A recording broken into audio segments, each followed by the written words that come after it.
All right. So today we are going to start a new topic what we call time value of money. Time value of money. Time value of money. So if they say time value of money, what is the meaning of value of money? Value of money. Value of money. They say value of money. What does it mean? Value of money.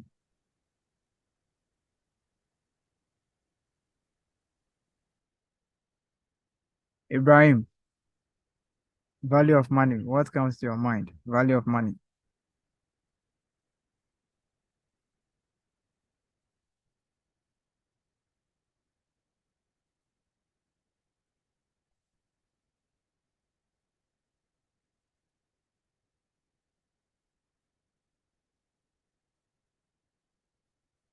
Ibrahim, can you hear me?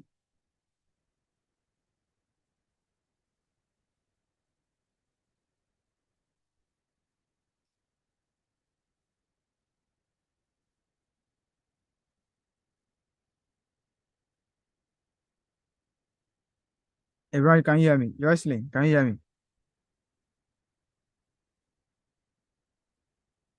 Eva, can you hear me? Yes, please, I can hear you.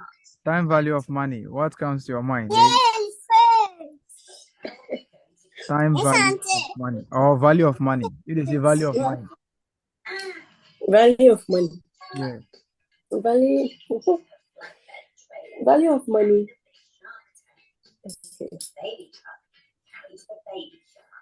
Is it a time value of money? No, yeah, Time just value leave of the time money. and do the value of Actually, money. the value of money is how the money is valued now. How the money is valued now. Okay. If they say value of money means the amount of or the quantity of goods that a certain amount of money can afford today. That is why we measure value of money in terms of the quantity of goods or services that the money can afford. So they say value of money. They are saying that the quantity of goods or services that that particular amount of money can afford today. That is the value of money. So if you take 10 cities to the market, then you can buy 10 oranges. The 10 oranges define the value of the 10 city. Are you okay? Eva, are you okay?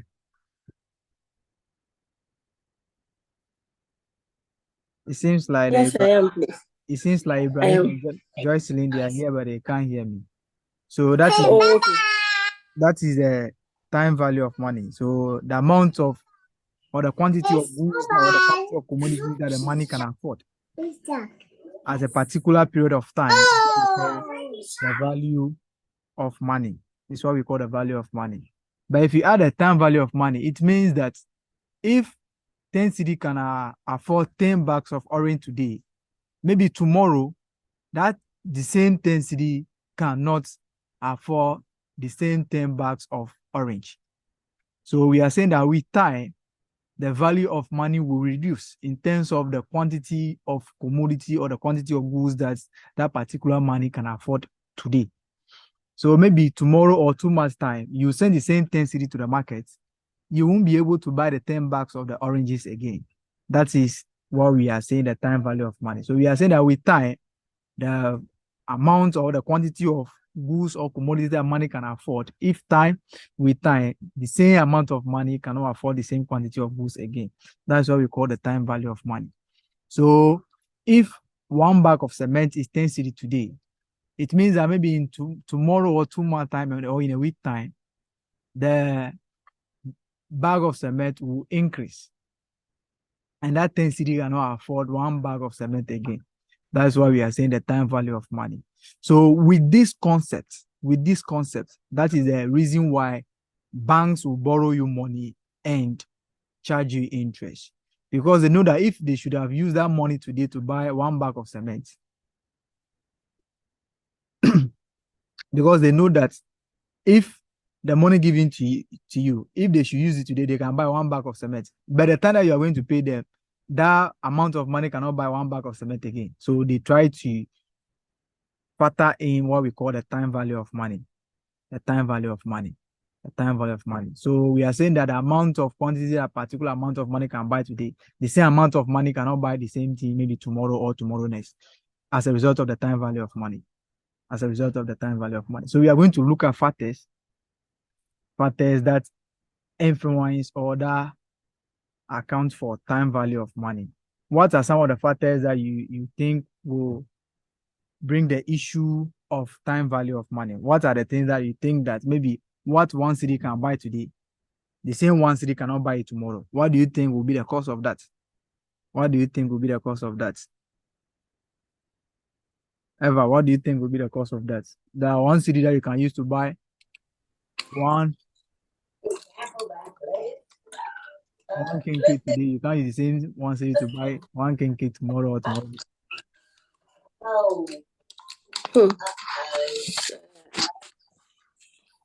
What do you think will be the cause of that? Cause of that. The first one is inflation. I was about to say it. Okay, the first one is inflation. Inflation can be defined as what? How do we define inflation?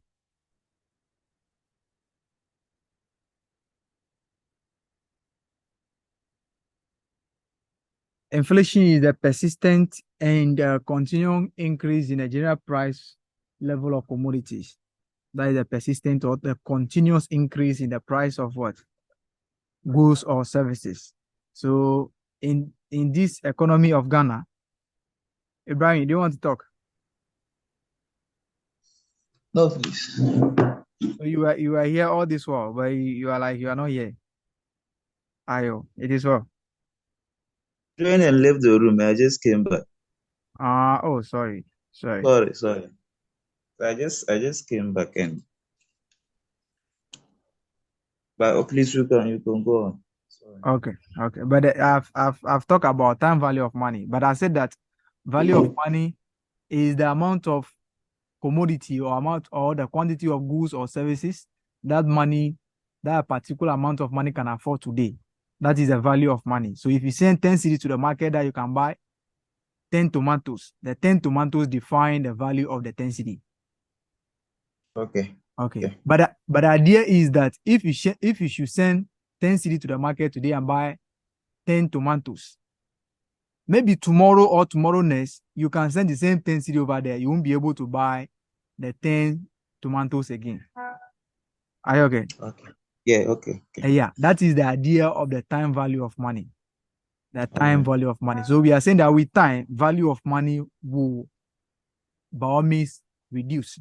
The quantity of goods that the money can buy cannot buy it again if tomorrow or tomorrow next. So you can see that the bags of cement, like a bag of cement, the price of a bag of cement, you see that today a bag of cement can be 80 cedis. Tomorrow, before you realize, it's what? 90 cedis. That is what we call the time value of money. So if 80 cedi can buy one bag of cement today, the same 80 cedi cannot buy it tomorrow in a week time. The value has reduced. That is what we call the time value of money. But we are looking at what of the reasons that support this time value of money idea. That time value of money idea. The first one we say that is inflation. The first one is inflation. Inflation is the increase in the price of goods or services, isn't it? A consistent and a persistent and a continuous increase in what? In the price of goods or services. So if you should buy one orange today at 10 cedi and the price is increasing, by all means tomorrow you can't use the same 10 cedi to buy the orange, isn't it? Exactly. Yeah, that is the first one is inflation. The first one is inflation. So what people normally do is with the idea of time value of money, they prefer to have the money today than to have it tomorrow. Okay. They prefer to have the money today than to have it tomorrow. So another factor is consumption. People will prefer to have the money and use it to enjoy today than to defer their enjoyment to maybe a year time or something, because what they are going to buy maybe in the future, they will not have the ability to, or the money cannot afford the same thing that they want to buy. So people prefer immediate consumption to consumption in the future. They need the money to buy today and enjoy than to buy tomorrow or tomorrow next and enjoy. So another factor is consumption. Another factor is consumption. Another factor is also risks and uncertainty. Risks and uncertainty. So the idea is, if you have the money today, you know that you are safe, isn't it? Yes. But if what is the assurance that the money will come in a year time? Can you predict that? No. No. So as a business person, if you are to sell today, you would prefer to sell and get cash than to sell on credit. If you are a business person, you prefer to sell for cash than to sell for credit, isn't it? Yeah. Because some of the people that will be owing you might go bankrupt. The debtors, some of them might go bankrupt and you don't have the money. So another factor that also support the time value of money is the risks and uncertainty. Risks and the uncertainty. We can't predict whether there will be a cash inflows in future time. So we prefer to have the money today. We want to sell for cash. We want to sell and take the cash than to sell and be expecting the money. Some of the money will not get it. Some people they might go bankrupt. That is another factor that is supporting the time value of money. Another one is what we call investments. Investments. You are a business person and your customer just call you that they need 100 bags of cement today. 100 bags of cement today. And you are going to get a profit of 40 cedis on that. Will you like to produce and get a 40 cedis today, or you would like to produce in the future and get 20 cedis profits?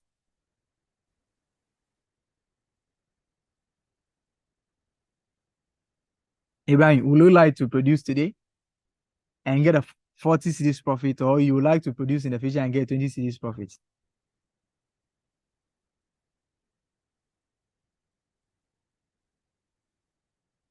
Ibrahim, are you there?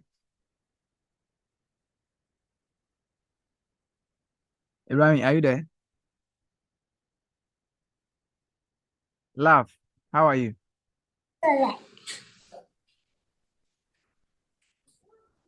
Yes, I'm fine anyway. I'm good though. I'm saying that as a business person, your customer just contacts you that he wanted 100 bags of cement. But you know that if you should supply these 100 bags of cement, you will get 40 cedis. And I'm saying that, will you like to supply that 100 bags of cement today and get a 40 cedis profit, or you like to do it in the future and get 20 cedis profit? Oh, You do it today, isn't it? Yes. yes. Because in the future, the value of the profit that you're going to get, or the value of the money, is going to reduce as a result of time. Yes. Or right now, a friend just came to you and said that, okay, there is something over here which you can invest in. If you invest, you get 10 cedis. What would you like to do? You would like to get the money and invest today, isn't it? Yes, please. Because you know that if you should invest in the later date, the 10 cedi that you are going to get might not be 10 cedi again. It must reduce. So people normally prefer to have money and invest and take care of and take advantage of opportunities than deferring the opportunities to the future, because in the future you are not certain, you are not sure that opportunity will be there again. So people prefer immediate investment. They need cash to do immediate investment than to do the investment on a later date. So we are talking about time value of money. So we are saying the factors that support the time value of money. The first one is inflation. The second one is consumption. People prefer immediate consumption than to someone say, okay, I'll take you out. And someone say, I'll take you out on Xmas Day. Who are you going to believe, or who do you want to follow? I'll take you out today. And someone say, I'll take you out on Xmas date or Xmas time. Which one will you be willing to go? Or which one will you be certain that it will happen? Laugh. Which one will you be certain? Will you be certain about that it will happen?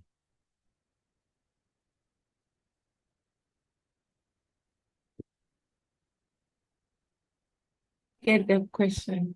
I'm saying that someone say I'll take you out today, and someone say I'll take you out on Xmas time. That is in December. Yes. As a person, as a rational human being, which one will you be certain about that it will happen? Today. Today will happen. Xmas time, you might not even have the life to be there, and the person might not even fulfill it. So you prefer immediate consumption than to enjoy in the future. So people need cash to enjoy themselves today than to enjoy themselves in the future, because they know that maybe the value of money that they're saving for the future might not even buy what they want to buy today. That is the immediate consumption.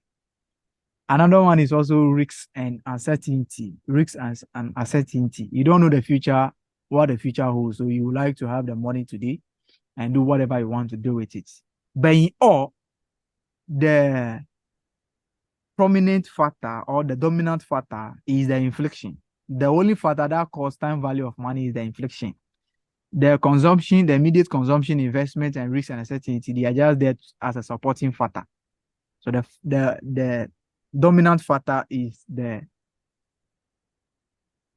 predominant factor is the inflation. Inflation is the only one that causes time value of money. The rest are just there as a supporting factor. All right. So it is for this reason, or it is for this time value of money, that is why you go to bank and a bank will give you money at an interest rate, because the banks knows that they are giving you someone's money. If that person should use the money today, the person can buy maybe 100 bags of cement. But you are now coming to take that money and go and do something with it. It means that as at the time that you are coming to pay the money, the person might not be able to buy the 100 bags of cement again. That is why they charge interest on what? Investment. That is why they charge interest on investment. The money that you should go and put in the bank, if you use it today, you can buy 100 bags of cement, but you go and put it there. It means that in the future, you cannot buy 100 bags of cement with that one. So the bank will say, okay, if you can buy 100 bags of cement today, then let's do something so that at the time that you want to take the money, the same amount of money can buy, or we want to give you an amount of money that can buy the same 100 bags of cement. So they will be adding interest, so that at the date that you are going for your money, the bank will give you a money or will give you an amount of money that is equivalent to the 100 bags of cement that you want to buy today. So it is for this reason that they charge interest. So for this one, we are going to look at compound interest and simple interest. Simple interest and compound interest. What is the difference? What is the difference between simple interest and compound interest? Simple interest. Eva, simple interest. Love, simple interest. How different is simple interest from compound interest?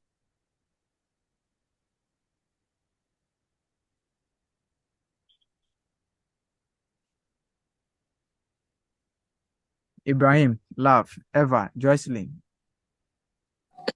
With a simple interest, Yeah. I know it is a formula used to calculate the proportion of interest on a sum of money over a period of time. Okay. What about compound interest? The compound interest, I know with that one, there is a percentage on the principal. Then there is, okay, so let's say you have 1,000, and I don't know how to put it, but with that one, there is a percentage calculated on the principal and the interest too. Okay. I don't know if Okay. You have for the this thing, for the compound interest there, you get it right. But just as you say, the simple interest is also in a way that you say that this thing, the compound interest. the compound interest before. You see, the way you say the compound interest, you should also manage it in the way of the simple interest. But don't worry, you'll be clear. Let me take Okay. let me take Let me take the answer from other people. Laugh. Simple and compound. No idea, please. Okay, Ibrahim.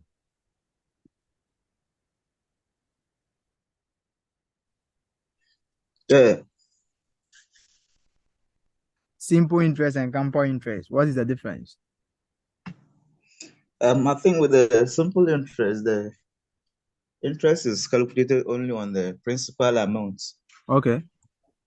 And the compound, both the interest and the principal amount is, Okay. the rate is charged on both the interest and the compound amount. Okay. Okay. Yeah. Eva, are you okay now?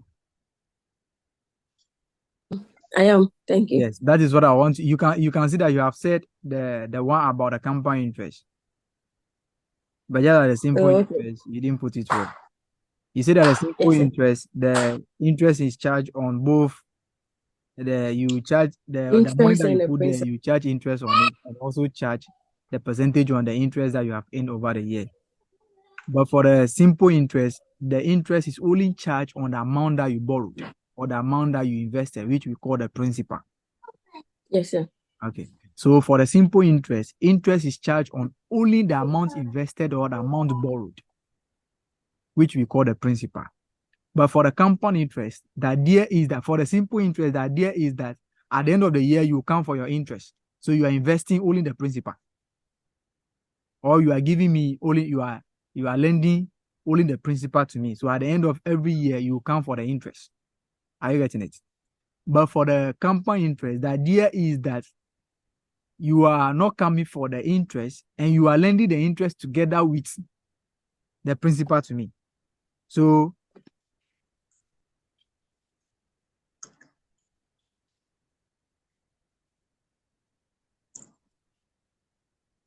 okay. So the idea is that okay, I've given you 10 cedis that you say that you will be paying 1% at the end of every year. So at the end of every year, you pay, is it 1 cedi? Are you going to pay 1 cedi? No, let's say 10% at the end of every year. It means that you'll be paying 1 cedi at the end of every year, isn't it? Yes. Okay. The idea is that for the simple interest, the idea is that at the end of every year, I will count for my 1 cedi and you still have the 10 cedi with you. That is under simple interest. But under compound interest, the idea is that at the end of every year, I will not count for the 1 cedi. So you are now owing me 11 cedi. So I'm lending you 11 cedi now, not the 10 cedi. So you have to pay interest on the amount that I lent you and the interest that I've given to you again. So for the compound interest, the idea is that the interest is also reinvested. The interest is also reinvested. But for the simple interest, we don't reinvest the interest. So how do we go about simple interest? How do we calculate simple interest? We are going to look at how we calculate the simple interest. It's very simple. Calculation of simple interest is very simple. Let's look at it.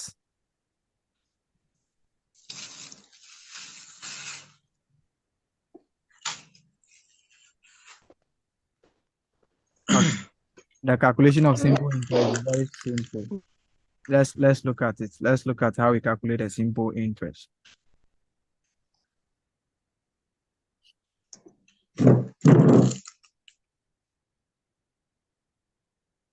All right. Can you see the Excel sheet? Yes, please. Okay. So let's assume that you have invested or you have done investment of 200 Ghana cedis, 200,000 Ghana cedis. And the company says that they are going to pay you an interest of 10% every year. So what will be your interest at the end of the year?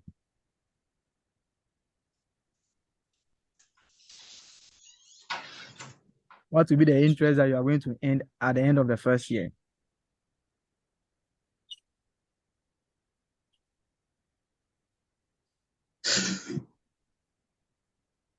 Oh, 20,000.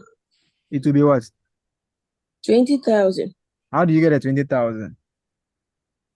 I did 0.1 of 200,000. So is the rate times the what? the amount invested, isn't it? Yes, So if please. you should invest this amount for 3 years, what will be the total interest that you are going to get? It 60,000. will be 60,000 How do you get a 60,000? It is the times the number of years. Interest interest times times the the number number of of years. years, isn't it? Yes, So please. basically, we can say that simple interest is calculated as the rate, which is a percentage times the what? The principal. Then if you are going to do it for 3 years or 4 years, it is the interest over here. So this is how you got the interest, isn't it? You have the rate times the principal or times the amount invested. That's how we got the interest, isn't it? Eva, is that how you did it? Eva, are you there? Yes, I'm there. So is the rate That's how I did it. okay? So if I should ask you 6 years, the only thing is that you just multiply the interest by the number of years that I'm Number asking, of isn't it? yes, yes, sir. Then we multiply it by time, which is the t. So this is how you always have the simple interest is the R times PT over 100. Why they are doing over 100 is that they are saying that the rate is what is in percentages. It's in percentages, so it will be 10 over 100 times the 200,000. Then the interest that you have gotten, then you now multiply by the number of years that they are asking you to calculate for. But if you are writing RPT, it means that you are saying that the R is in decimals.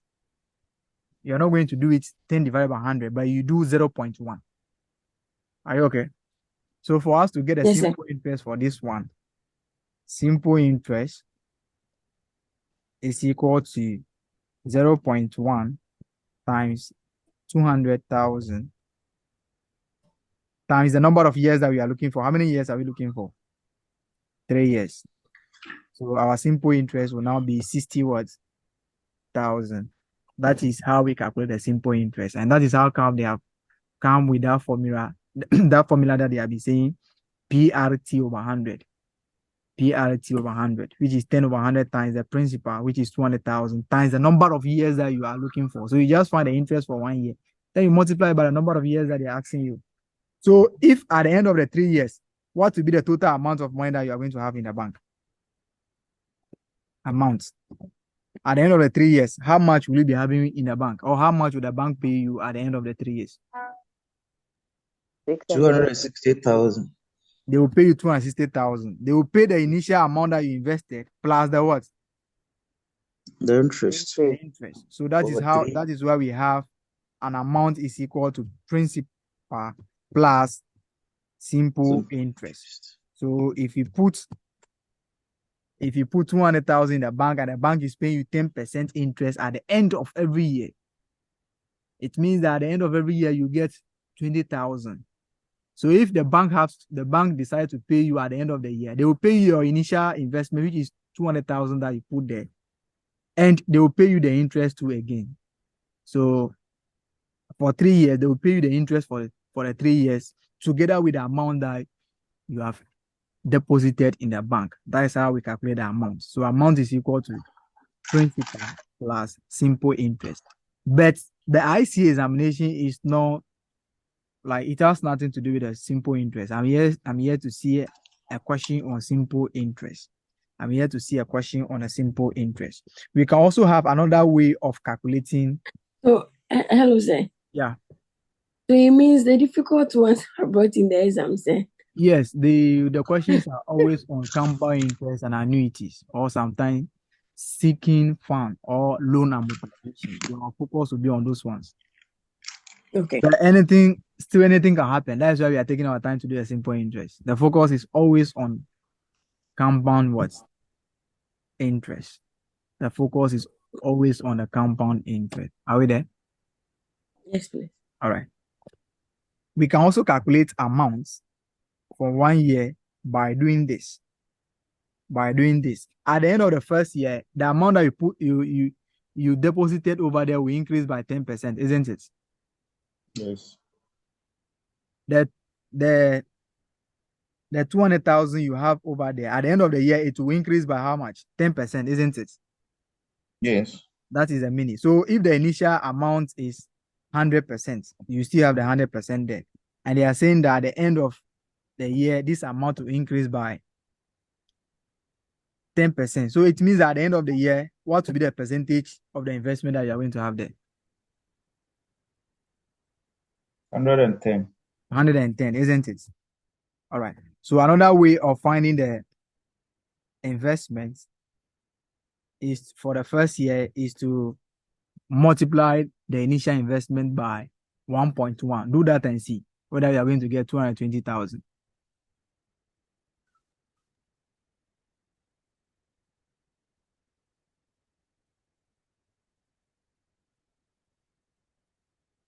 Have you gotten the 220,000?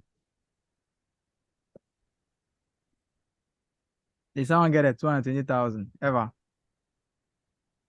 Yes, I got it. Okay. Jocelyn, now that you are here, the first time that we are asking questions, you are there, but you don't talk. Are you? No, All right. I just joined though. But you were on this thing. But I was doing something. So I wasn't paying attention. Okay, don't worry. They'll be very fine. All right. So another way of calculating this one is a principal multiplied by 1 plus the rate for first year. For first year. All right. That is for the first year. Okay. That is for amount for simple what? Interest. But let's come to compound interest. For compound interest, what are we saying? We say that the amount will be charged on both the interest and what? The principal. The principal. So let's come here. So if you have invested, if the investment is 200,000 again,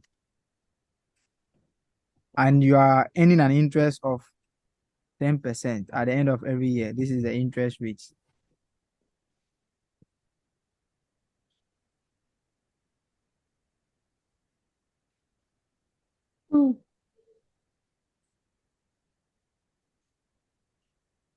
This is the interest rate. At the end of the first year, what will be your interest? 20,000. At the end of the second year, what will be your interest? 40. Are you sure? Compound interest. The second year. Yeah. Or compound. You add the interest, so it will be 220,000 times 10%. That will give us 22,000. okay. So for the compound interest, what we do is that the first year we charge the interest on this one. So 10% of 200,000 is how much? 20,000. 0.1 times 200,000. That will give us what? 20,000. But for the compound interest, we charge the interest on both the principal and then the what? The interest. So in the next year, you are going to have 0.1 times 220 what? Thousand. You add the interest to this one. What will be your figure there? It will be 22. So in the third year, what will happen again? In the third year, Yeah. you add the interest of the 22 to the 200,000. No. 220,000. You add it to the 220. 220,000. Oh, okay. Because at the end of the second year, you have 220,000. So in the third year, you just add the 22,000 to the money that you have at the end of the year. So you'll be adding the interest for every year. Okay. Are you okay now? Yes. And that will give us how much? It will be 242,000, right? Yes. Okay. 242,000. That will be how much?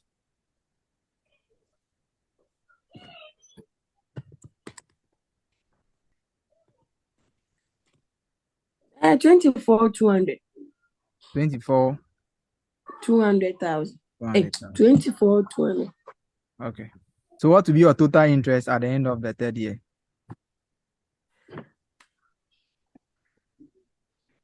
It will be the sum of all the interest, right? 66. Yes, please. 66,200.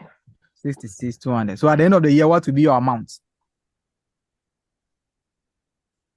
266,200. Okay, so you add the amount to the interest. That is the compound interest. But let's come to how we calculate compound interest easily. Hmm. Okay, how we calculate the amount easily. How we calculate the amount easily. The amount that we have gotten is 266,200, isn't it? Yes. Yes. Okay. How do we get the amount for the first year? How do we get the amount for the first year?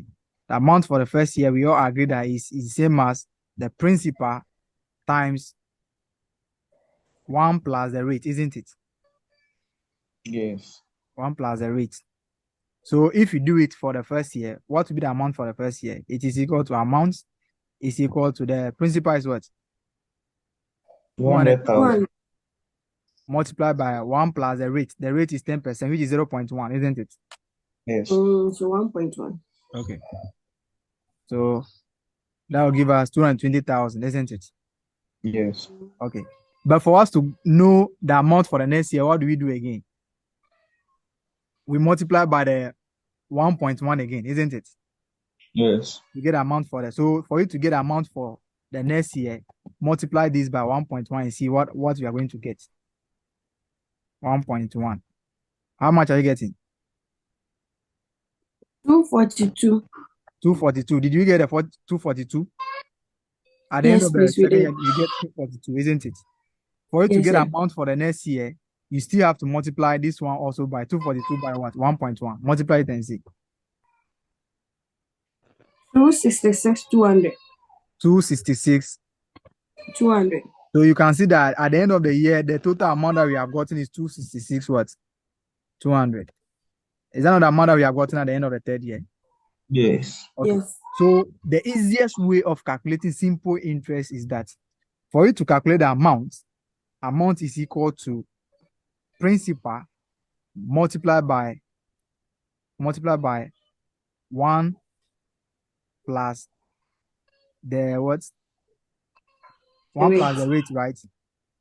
That is for the first year. But if you want to do it for second year, then you just have to multiply the same amount by 1 plus what?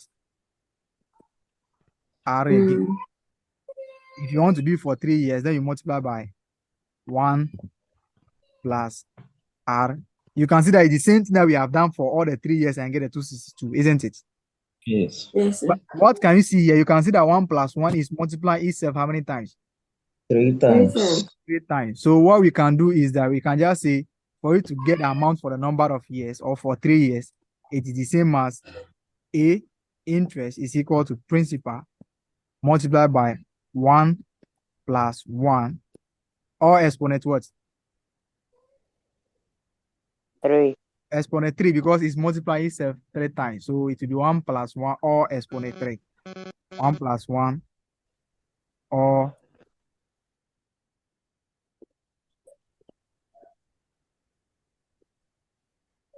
where is my exponent?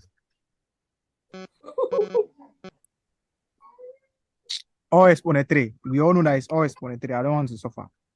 So do it and see. Use this particular formula and see whether you get a 266, 200. A is equal to 200,000 on your calculator. If you don't have the calculator, I have one for you. I don't have. Where are you? I'm in Upper West. Oh, no, you're place far. So send. I'm in Accra. So- So I can only Ah, give you within Accra. then you can give it to car. The car there, I see, instead of him to go and add the delivery fee to the money that he's going to pay me and buy a new one, it's better than I should give it to a car and a car will. You see, at the end of the day, he will be paying more than he should go to Y and buy one. Okay. We are doing financial management, so you have to be very concerned about the money. Mm. If I want to give it, I don't have any problem with giving it to car, but I don't know how much the car will charge. If the car is charging 40 cedis and I'm selling it for 120 cedis, it means that you pay 160. But if you can go to WA, you can walk to a store and get at it 150. It's better. So as the finance officer, I would say it's not viable. Yeah, so it will be There's- prudent for you to go and buy it 150. But we should not be only we should not only be looking at the quantitative factors. No, but you just said it. No, you should not only be looking at the quantitative factors. There are certain decisions that you have to ignore the quantitative factors and look at maybe some of the qualitative factors. You should also talk about the product. Is it original or is fake? Are you also there?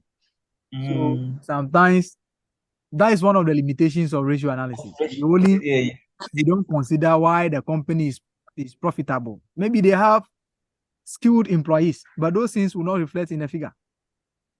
Yes. They have a good reputation, but it will not reflect in the figure. So it is what it is. Did you get the 266,000? 200, yes. 266,200. 266,200 after using that. So the easiest way of calculating amount under compound interest is equal to principal, the initial amount, multiplied by 1 plus R. Since we don't know the number of years, then we say exponent n. The n is the number of years. So if they say 2 years, you just make it exponent 2. If they say 5 years, you just make it what? Exponent 5. Are we there? Yes. So what are we doing? If you are calculating the amount, you are trying to know the future value of the amount that you are investing today, isn't it? Yes. So what we normally do is that we can also change this formula to be future value is equal to, because if you are looking at the amount, you are saying what will be the value at the end of the third year. That is the future value of the 200,000 today. So we can change this one to be the future value multiplied by the 200,000 is the value today, isn't it? Which is present value, which is the 200,000. Yes. All multiplied by 1 plus R or exponent what? N. So you can also have if they ask you to find a future value under compound interest, this is how we do it. Future value is just the amount that you get at the end of the period of the investment, at the end of maturity of the investment. That is a future value. That is a future value. But the present value is the money that you are investing today. The money that you are investing today. Are you okay? So in the exam, they can ask you differentiate between future value and present value. Future value and present value. Future value is the value of a certain amount of money that is being borrowed today or invested today, together with an interest on a future date. Or is the amount of money that you are going to derive from an investment that you do today at a given interest rate at the end of the maturity of the investment. That is the future value. But if 266,000 is the future value, what is the today's value of that particular 266,000? That is what we call the present value, which is the 200,000.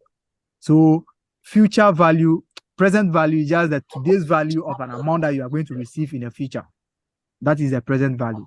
The today's value of the amount that you are expecting in the future.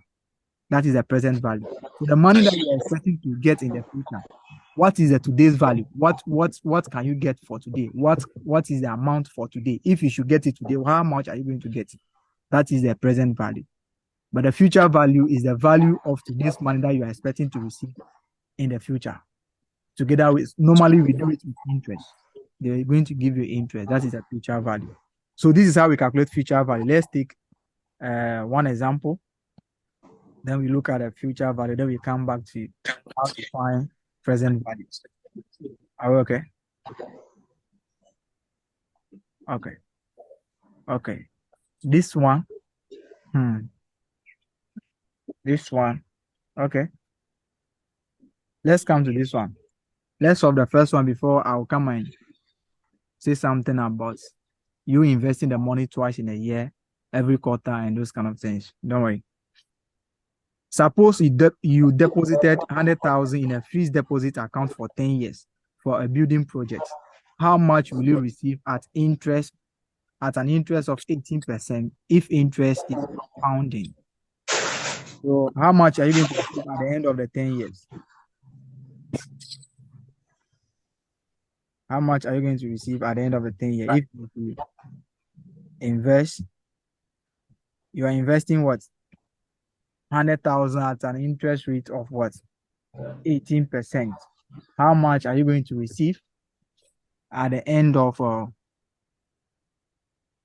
10 years? How much are you receiving at the end of the 10 years? If you are investing this amount annually. The 180,000. One what? 180,000. At the end of 10 years. 10 years. Yes. Not a year. Yes. So what I did is the principal is 100,000 Okay. times the interest 0.18. Okay. What are we calculating? Is it a compound or We are calculating simple interest? compound. Okay. If interest is compounded. So you have done it on simple interest, isn't it? Yes, please. Okay, it should be compound. So do compound, let's see.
How much did you get?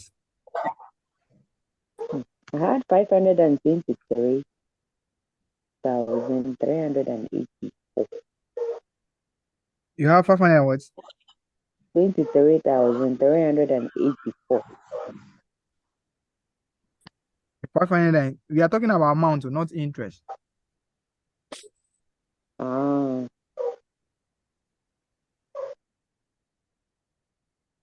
And so that's what I had. How did you do it? 100,000.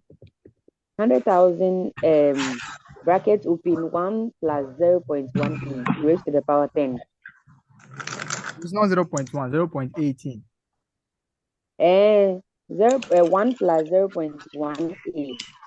Okay. Brackets close raised to the power 10. Okay. 533. 23,384. Okay. So you approximated it to the nearest city. Yes. Do you know what I did? I was using 10%. That was how come my answer is different from your own. So that is it. 523384, isn't it? Are we all on the same path? Yes, we are. Okay. This one, the assumption is that the money is invested only once in a year. Only once in a year. But some people, they can decide to be investing the money every times in a year, which is semi-annual. Are you okay? Yeah, please wait. All right. But when you gave the question, you said it's 10 years. Yes. But now you are saying only once in a year. It means that the one that you have did and gotten the 523383, it means that the person is going to wait at the end of every year before the person will take the interest. So we assume that the interest is accrued at the end of every year. That's what I'm saying. Okay. Some people, they can also say, okay, we are going to invest the money and we take the interest twice in every year. So the interest will be compounding semi-annually. You see a question, they say, okay, interest is compounding semi-annually. So what is the meaning of that? The interest rate for a year, annual interest rate is what? 18. So if you are taking the interest at every 6 months, how much will be the interest for the first 6 months? 9. 9%, isn't it? Yes, please. All right. So if you are taking the money at the end of the first year, how many 6 months will you see in 1 year? 2. How many 6 So months? what we normally do is that if the interest is compounded semi-annually, are you all here? Yes, please. So Yes. if the interest is compounded semi-annually, the R over here is an annual rate. So what you do is that it means that you are going to take this interest twice. So if you are doing it for semi-annually, so what will be the interest for the 6 months? For every 6 months, it will be 9. So you divide this one by 2. You divide this one, the R by what? 2. You divide R by 2. How many 6 months can you see in 10 years? 20. That will be 20. So we multiply the 10 by 2. We multiply the 10 by 2. So if the question says semi-annually, divide the interest rate, the R by 2, multiply the number of years by 2. Okay. Let's count to quarterly. If the interest is compounding quarterly, how many quarters do you have in a year? Excuse me, sir. 4. 4. So what will be the interest for every quarter? 18 divided by 4. 4.5. 4.5. 4.5. Are you all there? No. Are you No. okay with the semi-annual? No. The semi-annual, I'm okay. Na quarter, no? Let me see the name who is saying no.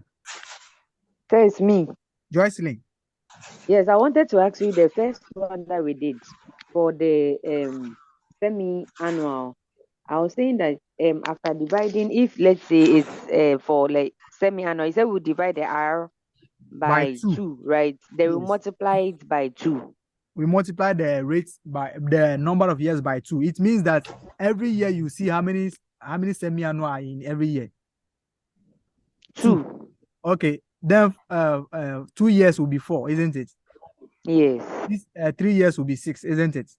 Yes. 10 years will be how many? 10 years will be 10. No. We are going to see 6. 20. It will be 20, isn't it? Yes. That's why I say you should multiply the 10 by 2. Divide the rate by 2 and multiply also the exponent by 2. So if you multiply by 2, that means you are increasing it to months now. You are making it 6 months now, not a year again. Okay. Are you okay now? Yes. Okay. Let's come to quarterly. So if they say interest is accrued quarterly, this is the 18%. Always the rate that they will give you in the question is an annual rate. So if they say interest is accrued quarterly, it means that how many quarters do you have in a year? Oh, How many quarters do you have in a year? 4. It means that this 18% will be paid how many times? 4 times. 4 times. So every quarter will give us how many, what will be the rate for every quarter? 4.5. 4.5. So for us to calculate the future rate, what we do is that what? We divide this one by what? We divide the R by 4.5. what? By 4. By 4 to make it now a quarter rate, not the R over there is a yearly rate. So if you divide by 4, it means that you are now changing it to what? A quarter what? Rate. A quarter what? Rate. Or if you like, don't divide. You can just find the quarterly rate on this one. Then you just come PV is equal to 1 plus 0.045. That means you have changed the 18 to a quarter rate already. Are you okay? oh, okay. Are you okay? Yes. So Yes. if you are going to do it for a year, now you are calculating a quarter. What will be the exponent? You are doing it for a year. What will be the exponent? Is it going to be 1 or different thing? 4. It will be what? 4. 4. Because we are not calculating a quarter. How many quarters in a year? It's 4. So the exponent. Hey, but wait, oh. Yeah.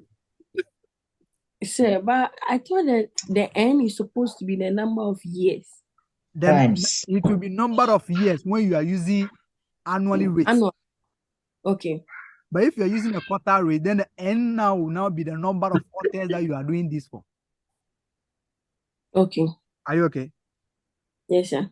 If the rate is monthly, then the question is how many months are you doing this for? Are you getting the argument? Okay. So the question can also be interest is compounded monthly. So what will be the monthly rate now? 12. What will be the monthly rate now? 0.18 over 12. Over 12, and that will give us what? 1.5. 1.1. So if you are doing this one, year, 5. if you are calculating it for a year, what will be the exponent now? 12. 12. Because you have changed the rate to monthly rate. So how many months are you doing this for? It is 12 months, which is 1 year. Eva, are you okay now? Yes, please, I am. The question will not come for annually. The question will always come for either quarterly, semi-annually, you won't see. It is always quarterly.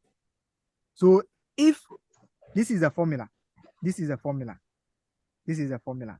So for me to get it for you, what you are going to do is that rewrite this formula and divide the R by M. Divide the R by M. Have you done that?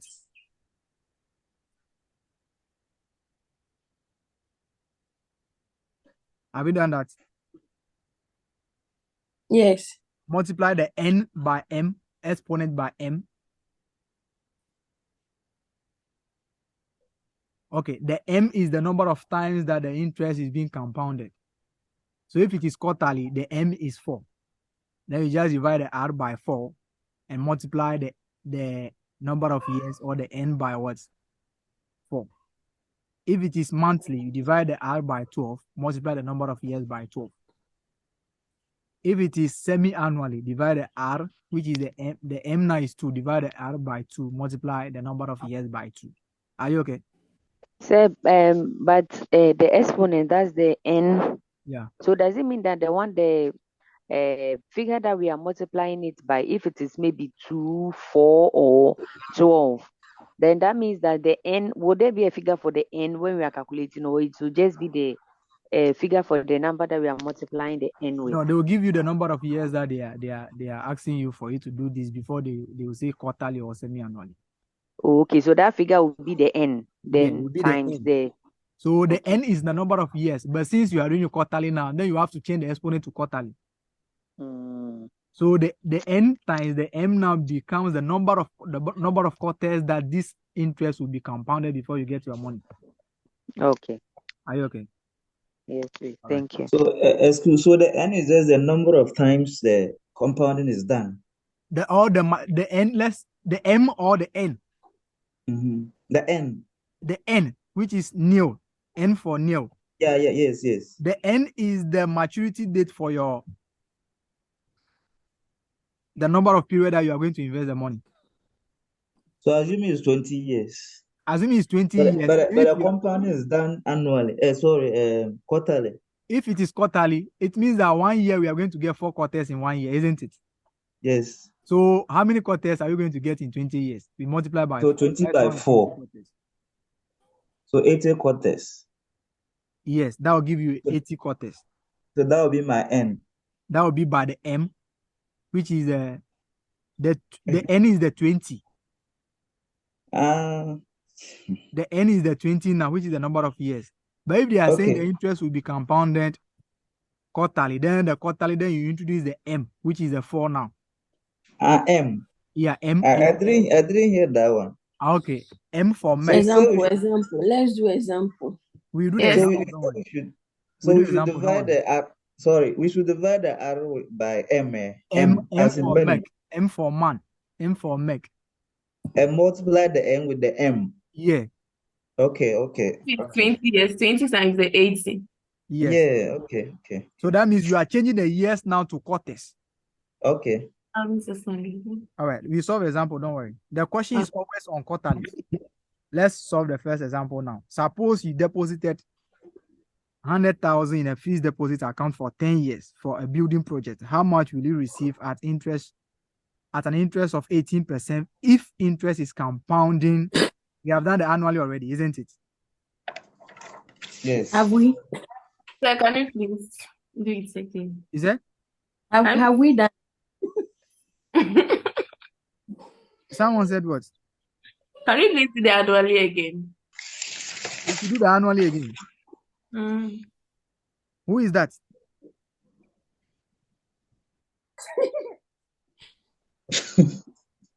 I want to know the name. Where were you? Hey. Did that laugh? Laugh. Laugh. Is that you? I'm here. Laugh. Laugh. Laugh. Laugh. Are you the one saying the thing? I'm going over. I want to know the person. Yes, yes, I think she's the one. Please, From the horse's own mouth. she's not responding. Laugh. Laugh, where are you?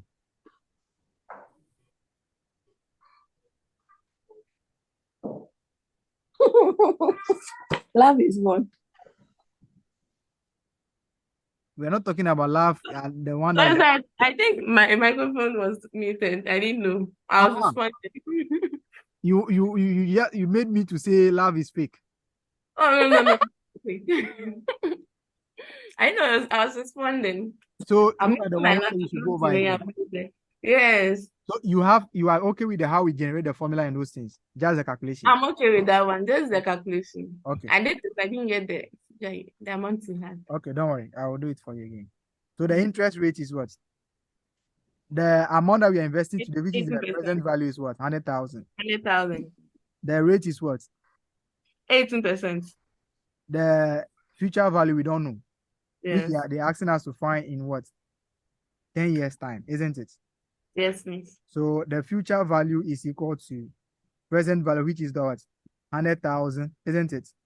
Yes, miss. Multiplied by 1 plus 0.01. Let's just make it 1.18. Are we there? We are doing this one yearly. So how many years are we doing this for? 1. 10. 10 years. The question Why says 10? Annually. 10 years old. suppose you deposit 100,000 and fixed deposit account for 10 years for Oh, 10. project. How much will you receive at an interest of 18%? So we are doing this for how many years? 10 years. So you just put this on your calculator. Do you know how to do that? Yes, miss. Okay, do it and give me the answer.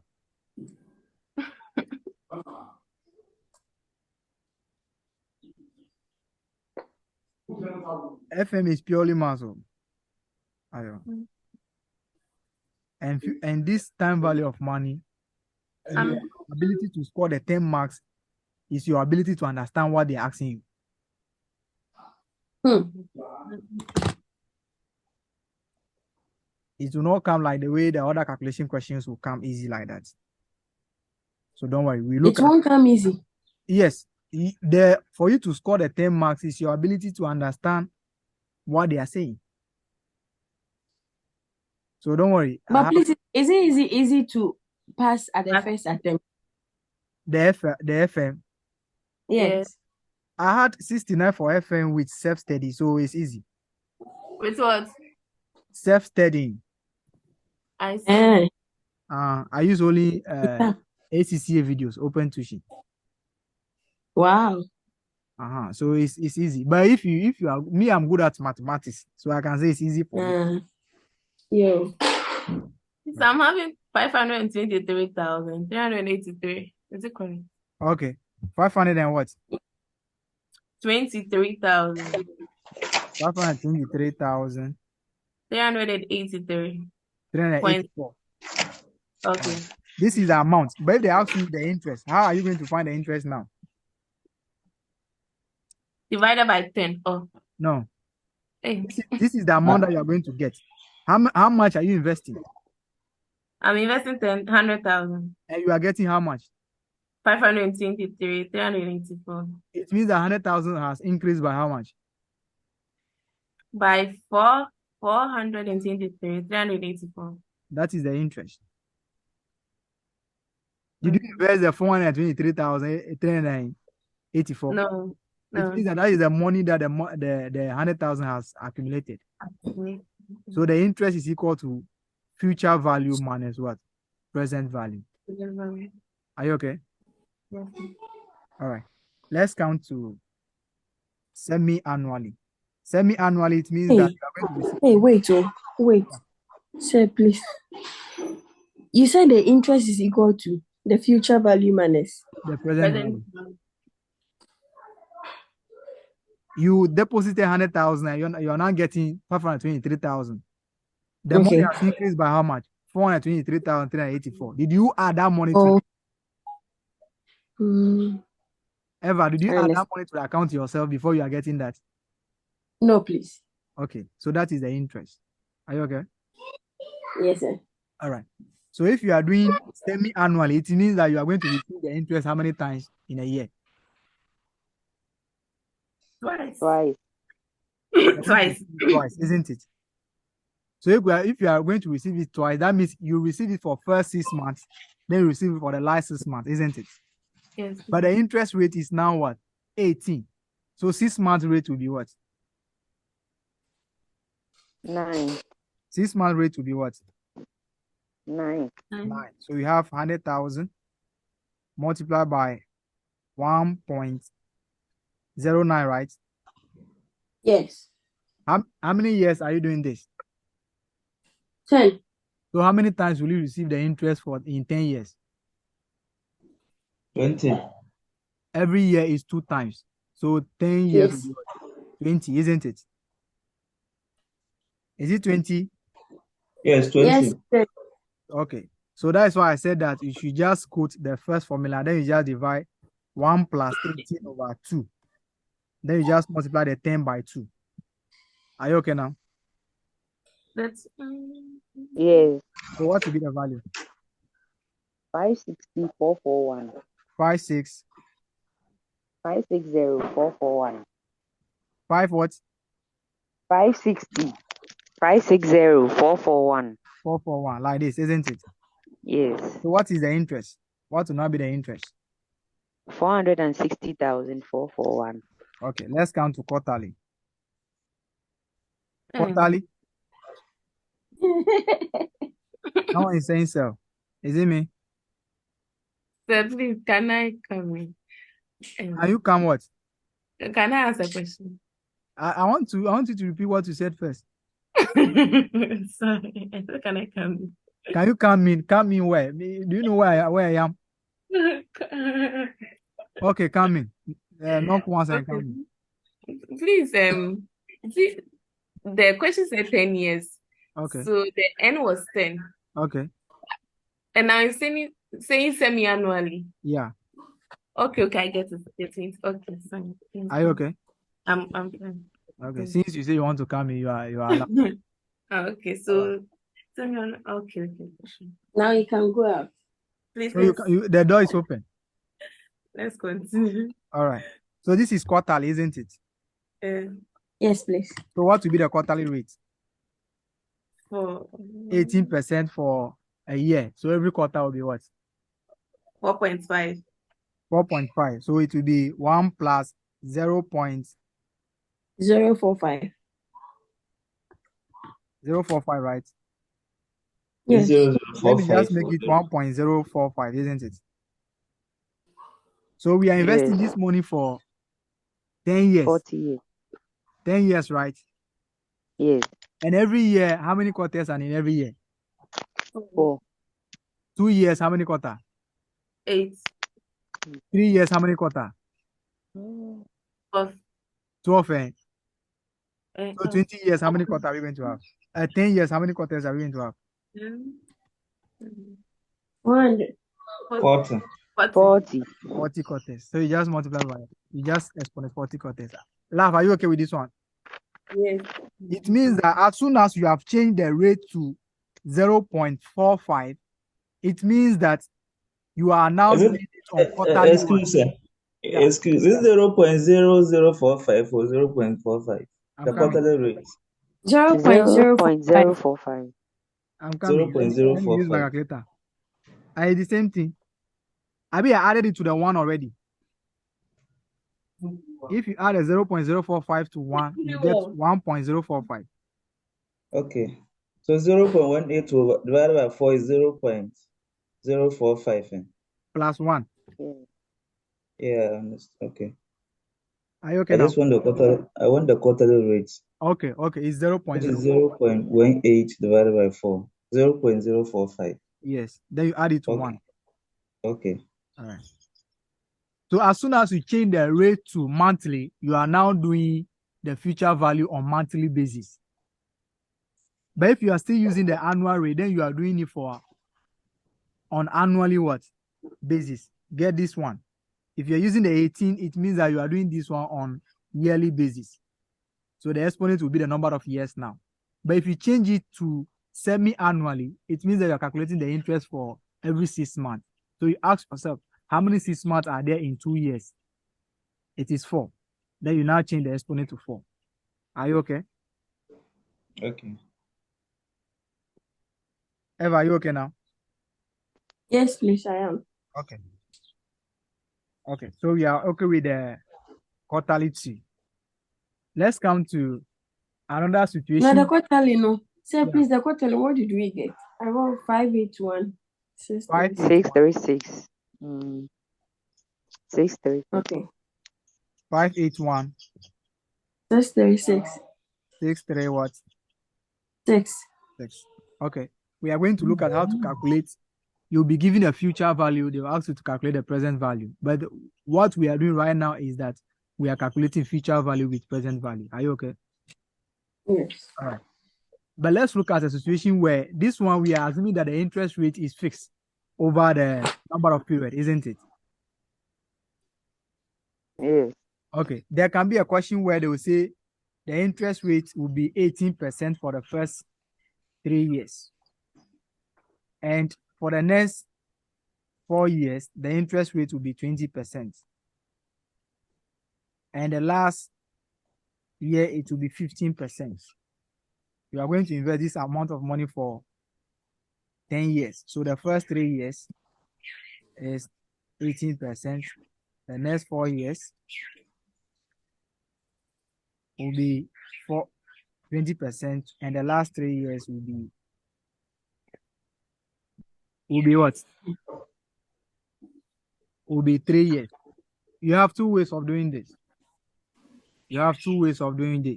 The first one is that you can decide to find the amount at the end of the first 3 years.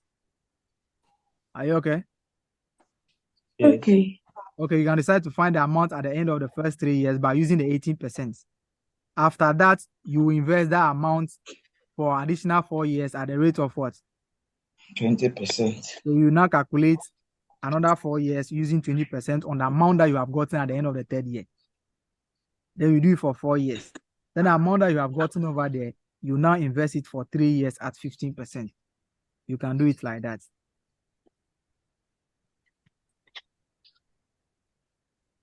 Another way of doing this, I will use all the 2. So you pick the one that you like. Are you okay?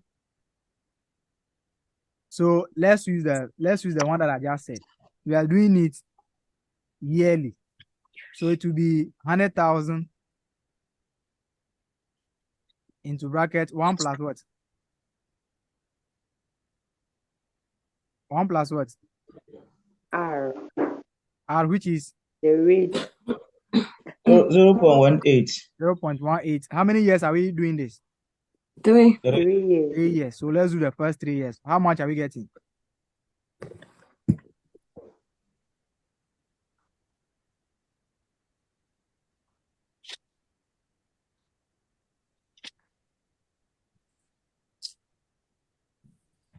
$16. 164,303. 164. 303. Okay.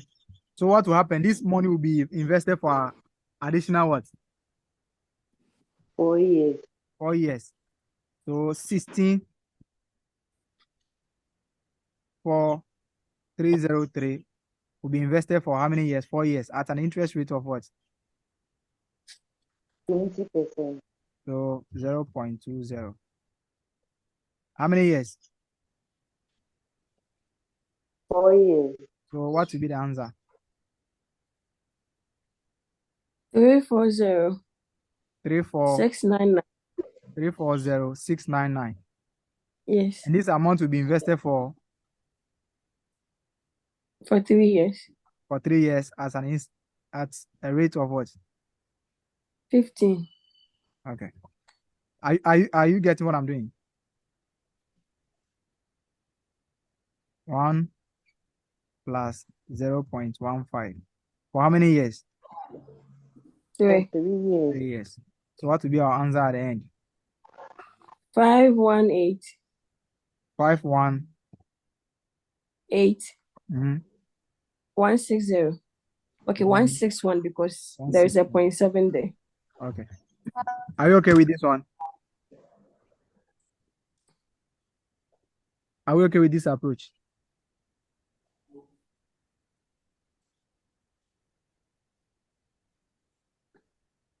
Eva, are you okay? Laugh, are you okay? Yes, I am. Joycelyn, are you there? Yes, sir, I'm okay. Ibrahim, are you okay? Yes, please. I'm okay. Okay. Another way of doing this is that, Habakkuk. Habakkuk, Yes, sir. are you okay? Yes, sir. You have to be It's okay. fine. You have to be okay. So another way of doing it is that, what do we do? Look at this one. What do we do? We calculate the amount for first 3 years, isn't it? Okay. So another way of you doing it is that you have the 100,000 multiplied by 1.018 or exponent what? 3, isn't it? Then you have multiplied by, this is another thing. Then you bring the next one, 1.2, 1 plus 1 plus 0.20 or exponent what? 4. Then multiply the answer by, into brackets, 1 plus 0.15 or exponent what? 3.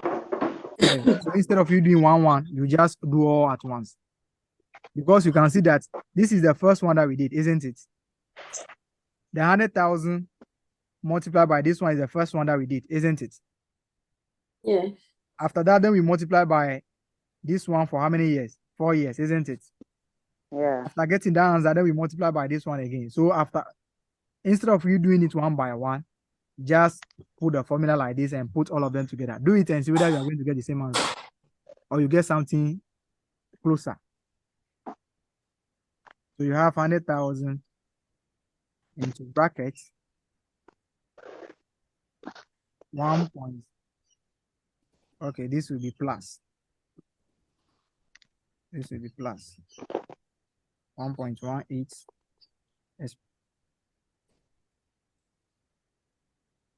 exponent 3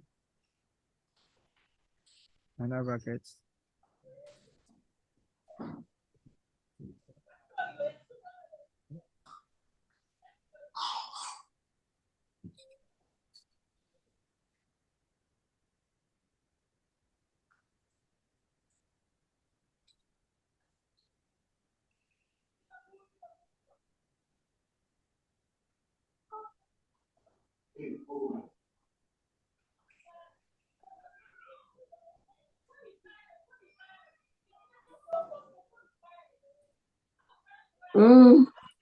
It will be the same. you get the same thing, right? Yes, sir. So instead of you doing one, but go by what you like, what you think is comfortable for you. If you think you can do 1 by 1, you'll be okay with the 1 by 1, no problem. Are you okay?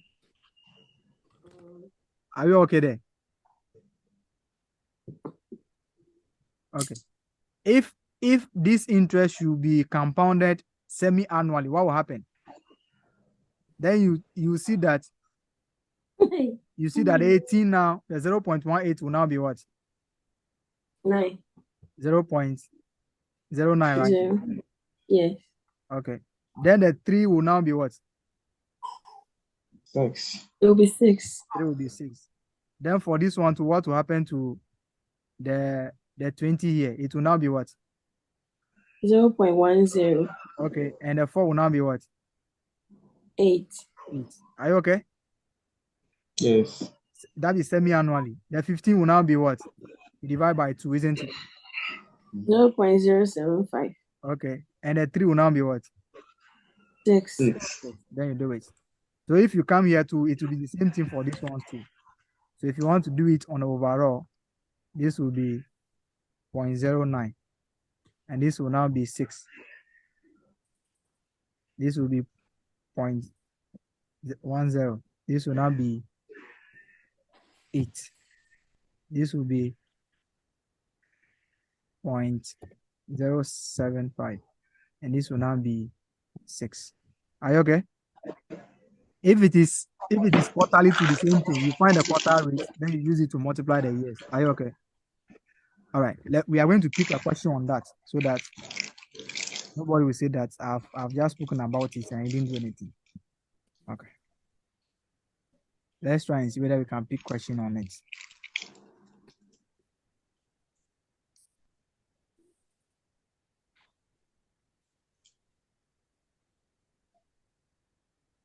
Okay, let's look at this. Let's look at this question. Joy Mommy Limited is establishing an endowment fund to finance a scholarship scheme to provide funding for the education of children of its employees. The company plans to make an initial deposit of 500,000 into the fund. Now, the initial deposit will be invested for 3 years before any disbursements will be made from the fund. The effective annual rate of return on the fund is expected to be 14% in the first year, 15% in the second year, and 16.5% in the third year. Let's count. Compute the balance of the fund at the end of 3 years. Do you get that question? That is a simple interest question. So the present value is what? What is the present value of the fund? How much are they investing now? 500,000 students. 500,000. Okay. 500,000.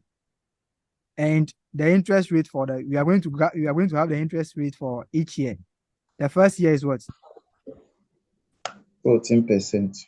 The first year is 14%. The first year is 14%. Second year is what? 15%. Second year is 15%. And the third year is?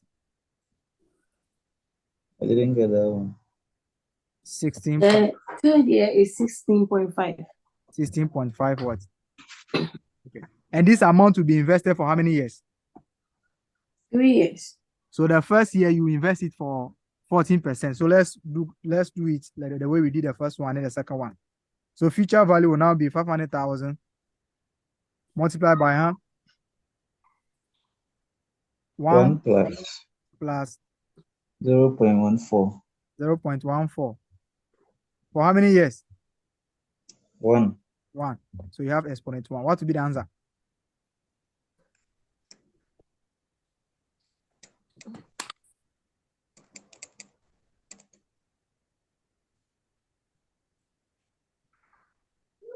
Fifty 570. 572. 570,000. 17. 70. 70,000. That's all. Yes. Okay. And this amount will be invested in the second year, isn't it? Yes, sir. So 570,000. 70. It will be invested at what percentage? What rate? 15. 0.1 what? 5. 5. For how many years? For 2 years. No. 1 No, year. it's the second year. So 1 year. It will be invested for only in the second year, which is 1 year. Yes, sir. Okay. So the exponent will be what? 1. 1. Okay. What will be the amount? 655. 500. 655. Yes, 500. Like this, isn't it? Yes, sir. And this amount will be invested for the last year, which is the third year, isn't it? Yes, sir. 550. At an interest rate of what? 16. So which is 0.5. 0.165. 0. For Yes, how sir. many years? 1. 1, only in the third year. Mm. What is the answer? 763 763 658. 658. This is an ICA question. All right. Another way of doing this is that just total all. So you just have 500,000 multiplied by 1 plus 0.14 or exponent 1 multiplied by, then you bring the second year into bracket 1 plus 0.15. That one to be only 1 year, so exponent 1. Then you bring the third year multiplied by third year 1 plus 0.165. That will also be invested for only in the third year, which is 1. Then you get the answer, you go. Instead of you going through that stress. Are you okay?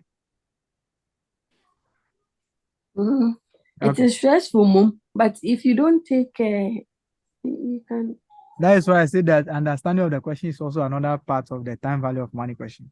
It's very sound. That's why I'm even taking my time. I should have just finished this time value of money with you today. But because of the stress, how the question will be, if you don't take time, you will just flop like that. Don't worry. You'll be very fine. So what Are you is the okay? requirement? I mean, what Is is the that requirement? The question. What are we looking for? they say you should calculate the amount, the balance on the fund at the end of the third 3 year. years. Okay, Compute the 30. balance of the fund at the end of the 3 years. So that is the 3. Okay. Are you okay? Yes, thank So you. they can also ask you to calculate the interest accrued at the end of the third year. What is the interest? Then the final figure of 763,658 minus the 500,000. Okay. Are you okay now? Yes. All right. That's how we calculate. This one too, they can also give you if the interest is compounded quarterly.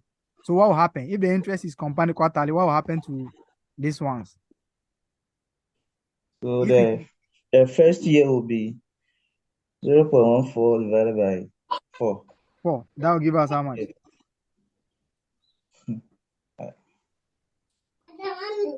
If the interest is compounded quarterly, what will be the interest rate for the first year? 7. Quarterly. Hey, Yeah. Joe. 14. 3.5. 0.35, 0.035 there, right? Yes. Yes, sir. Exponent will be what? Then 4. 4. Will be Are you 4. okay? Yes. Yes, sir. I hope we are okay with that one. Then this one too, we divide by 4, right? Yeah. Yes, sir. And that will give us how much? 3.75. So 0.375, isn't it? The Yes. exponent will now be what? 4. 4. The 4. third year to do the same thing. If it's semi-annually, you divide by 2, you make the exponent 2. Are you okay? Can you have a daily, one daily? I should do what? Can we have a daily compounding rate? We have what? Can we have daily compounding rate? Yeah, daily too you Compounding can have, but they will give you the number of days that they will assume that every month has 30 days. Mhm. So Charlie, let's do the daily compounding too. Okay. So let's assume that the interest rate is what? 20 The what? first one. The interest rate is 20%. And they say the interest is compounded daily. And the question will tell you that every month has 30 days. Are you okay? Yes. So how many days will be there for a year? 360. So we divide this one by what? 360. 360. So if you are doing this one for 30 days, the exponent will now be what? 360. No, Hey. the exponent will be 30 days. So let me take it again. Let's say the person is investing 100 cedis. The person is investing 100 cedis. So present value is 100 cedis. Let's take it again. Charlie, the daily skit. They shouldn't be doing that way. Yeah, so How it's can only the exponent be quarterly and 360? semi-annually, but they can also ask you monthly. But I spoke about the monthly one. Yes. Okay. So the rate is what? The R is 20% compounded daily. So the question asks you to calculate the interest for 40 days. They ask you to do this for 40 days. So the first thing is that you have to change the interest to daily, every day. So the question will tell you that there are 30 days in every month. So for a year, how many days will be in the year? 360. 360. So what you have Yeah. to do is that for you to get the daily rates, you have to divide the annual rate by what? The number of days, isn't it? Yes. That is divided by 360 days. So what will be the daily rate now?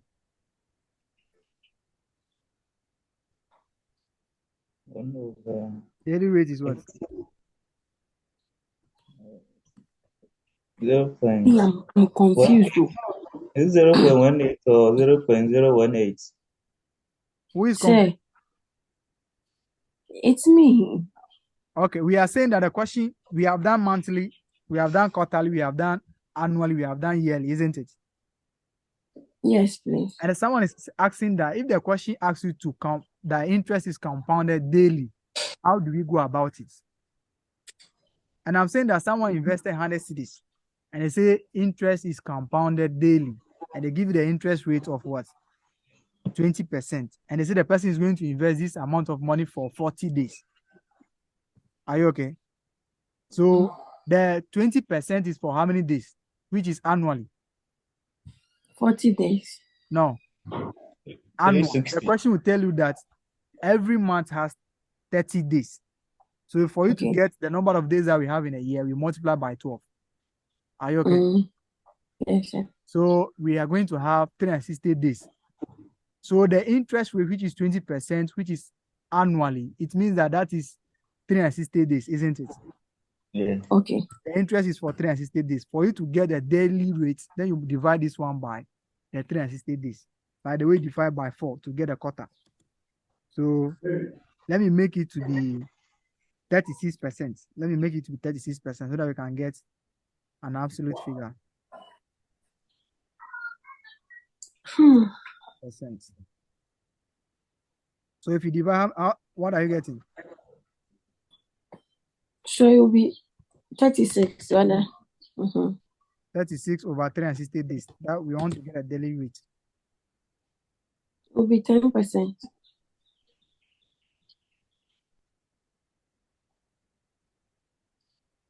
36 over 360 is what? 0.1. So every day, the interest, you are getting interest of what? 10%. 0.1%. So for you to calculate your 0.1 is 10%. Is it 0.1 or 10%? no, it's the interest is 36, and this is for a year, and we have 360 days in a year. So what will be the rate per day? That's what we're talking about. So 0.1%. 0%. Okay. So Which is 0.1. 0.001. So you now have 100 Ghana cedis multiplied by 1 plus what? 0.0. 1 plus 0.1. So no, the 0.001. 0.1 is interest, is rate. So you divide by 100. Is rate. Are you okay? I bet you. Yes. So multiply by how many days? 40. 40 days. So you have changed the rate now to daily. So the exponent will be for the number of days that you are doing it. This one, the question will always be quarterly or something, but anything can happen. So if they're daily, you just the question will give you the number of days that you have in a month. But if you are not giving, use 365 days. So the only thing is you just have to find a daily rate, then you change the exponent to what? So if the question say do this for 2 months, the question say do this for 2 months, how many days will be in the 2 months now? 60 days. Every month is what? 30 days. 30. So this will now be 60 days. We do it for 60 days. All right. Let's look at how to find. I said wait, Yeah. say wait. I've seen something like 36% daily. I thought you said the 36% is annual. Okay, let me just add annually. Okay. So you wrote compounding daily, but you didn't add a compounding. I want to say compounded daily. The 36% is Yeah, you compounded. said it. You said it, but you didn't write. Are you okay? Okay. Are we Sir, all and okay then with how and to do a then daily? sir, Yeah. you said when you are doing the compounding daily, they can give us that assuming a month is 30 days, right? Yes. But the number of days itself is 40 days. That is the money. The person who invests the money for 40 days. Invested.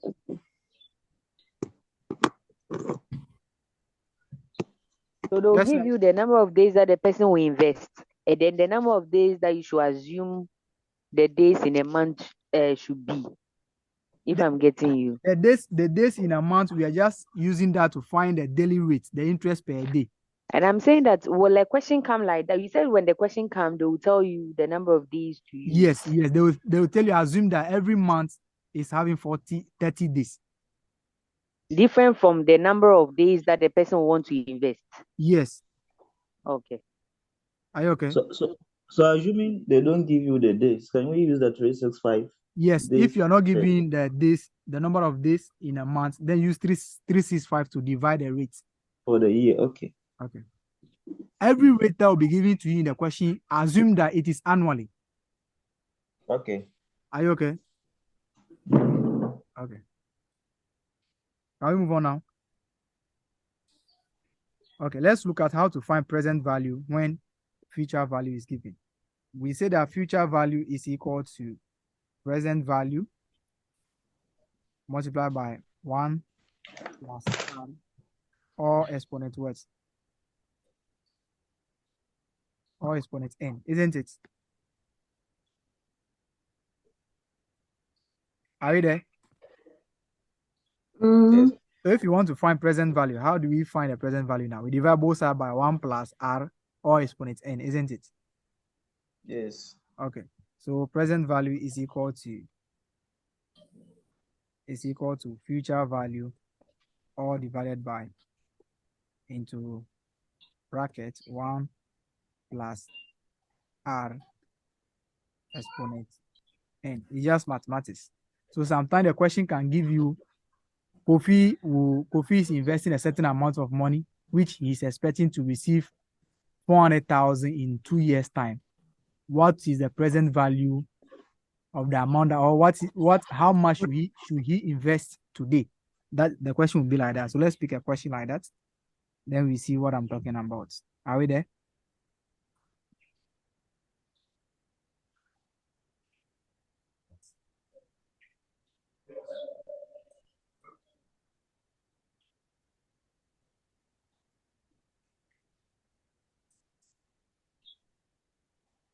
Okay, let's look at present values. Okay, let's look at this question. You have won a contest as the best financial management student. Your prize for the contest is 4,500 to be received in 4 years' time. So this is a future value, isn't it? Yes. You'll be waiting till 4 years' time before you receive this money. So if you won this thing today, you receive this money in 4 years' time, which is 4,500. That is future value to be received in 4 years' time. If the current interest rate is 18%, what is the value of your price in today's term if interest is discounted yearly, semi-annually, quarterly, monthly? Let's see how we can go about it. Why are you reading? Sir, please, why are you reading the question? Can you see this thing? This question. Are you okay? Okay. So we are finding that today's value. We say that present value is equal to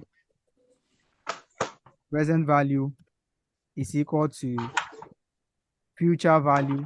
Okay, let's use the formula. The future value in the question is what? The future value. 4,500. 4,500. 4,500 divided by 1 plus the rate is what? 18%. 18%. So 1 plus 1 plus 0.18, isn't it? Yes. Or exponent what? 4.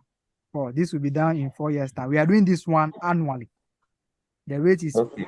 0.18. That is why we are using the annual rate, so to be the number of years. Okay. What will be the answer there? 8,724. We are dividing them. We are dividing. It's 4,500 divided by that one. Divided. Oh, okay.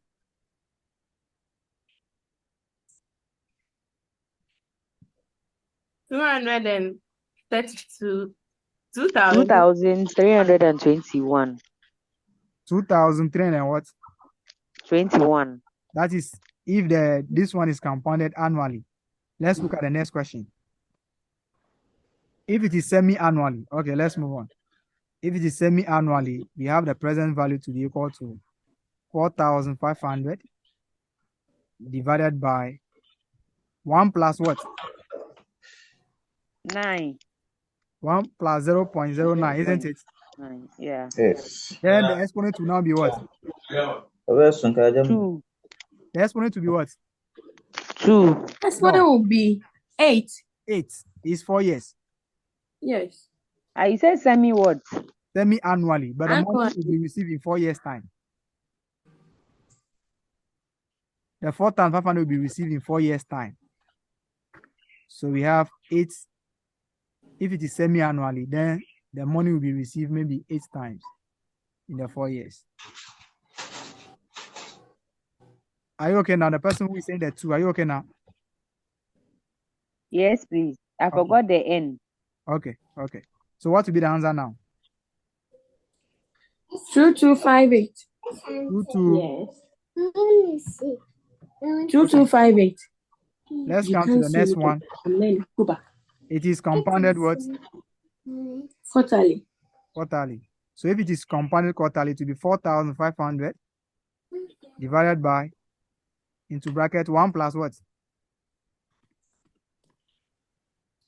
1 plus 0.45. Come on, go. 0.045, isn't it? Yes. Or exponent what? Quarterly is 4. So 16. That will be 16, right?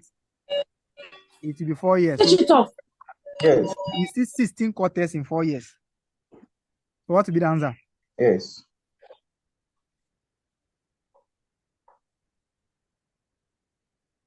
What will be the answer?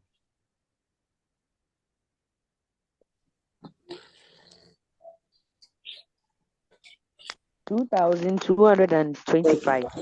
2,200 what? 25. Okay. Let's count to monthly. Papa, go back. 4,500 divided by 1 plus what? Monthly will be what?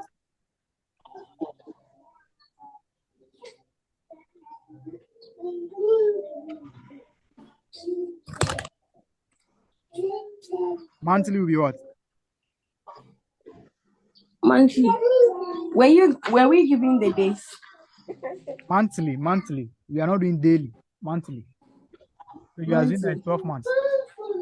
You have 12 months. 1.5. 1.5. So that will give you, if you change it to percentages, 0.105, isn't it? Yes. Or exponent what?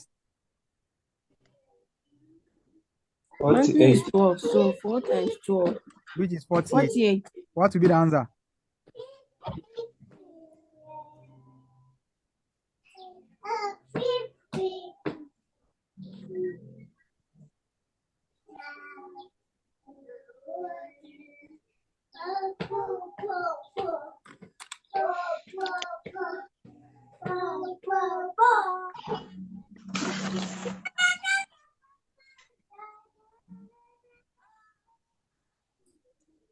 The answer will be 2202. 2202. Yeah. That's all. Let's look at, are you okay with the quarterly compounding and those things? Are you okay? I want to move to another one. So for compound interest, we are done. We are moving to another one. But don't worry, we solve the tutorial questions. Yeah, Yeah. the question that we solved then, Yeah. that the person will receive the money in 4 years' time. Automatically, if you get a question like that, you should know that it's compound interest. Yes, it's compound interest. The compound interest, the person is going to receive the money once. But we also have what we call annuity, that you will be deciding to invest a certain amount at the end of every year. So you put 5,000 at the end of every year, you'll be investing 5,000. You'll be investing 5,000. But if you see a question that you are going to invest the money for only once, and that is all, that is compound interest. Compound, okay. We are going to look at the annuity to how it works. So you can say that, okay, you'll be putting 1,005 at the end of every 4 months in a particular money box or something. Then we can say that is assumed to be annuity. But we did another one too, the present value, the one that any figure that we get will be like, we'll take it to the next one, use a different interest. That is also compound interest, but just that the rate is different. Oh, okay, like they'll give you different rates. Yes, you are investing a fixed amount. It's the 50,000 that a person invested, but the bank is giving him a varieties of interest. Of interest, okay. Are you okay? Yes. So if the person is, if you have a question that the person is depositing a fixed amount, that is compound interest. Okay.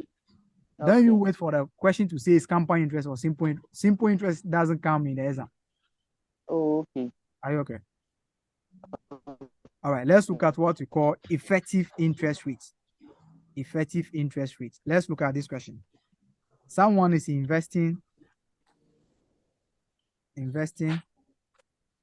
Someone is investing 20,000 at an interest rate of 10%. Interest is compounded annually. Calculate what will be the amount at the end of the first year. What will be the for only 1 year? So what will be the amount at the end of the first year?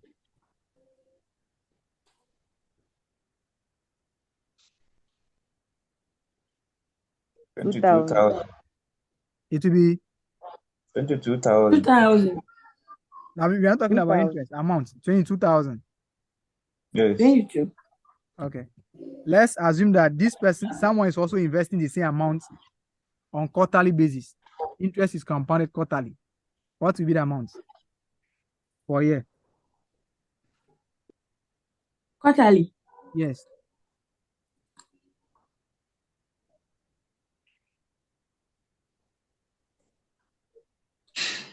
$8,000.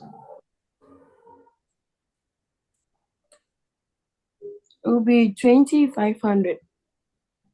Are you sure? 88,000. 88,000. Is it on the 22,000 or on the 20,000? 20,000. The person investing 20,000, the same amount, but interest is compounded quarterly.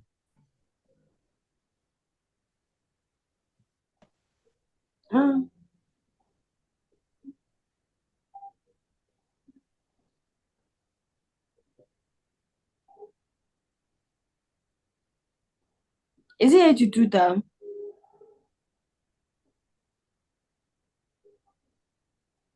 We are doing that for a year. The rate is 10%, and the person is investing 20,000 for a year. Interest is compounded quarterly.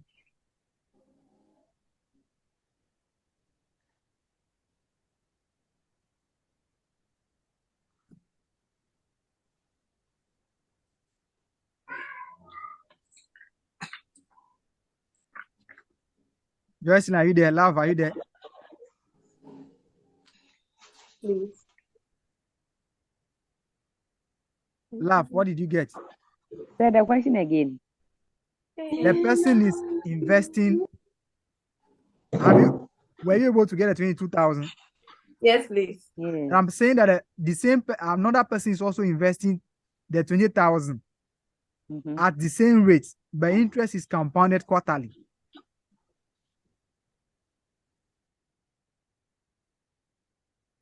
Jocelyn, have you gotten the question now? Yes. Okay. 22. I had 22076. 22. 076. 076. Okay. What is the interest under this person? For this person, how much is the interest the person is getting? The 22,000 person. He's getting interest of what? 2076. 2000. No. The person is getting 2000. 2,000. The 2,000. first one. Okay. The second one is what? 2,000 and what? 2076. What is happening? They are all investing the same amount, too. But one person is getting 76 more than the other one, isn't it? Yeah. So what we do is that you can invest the same amount at a rate, and interest will be compounded annually. You can also invest the same amount at the same rate. If interest is compounded quarterly, you'll be getting a different rate. It means that the 10% is not the actual, excuse me.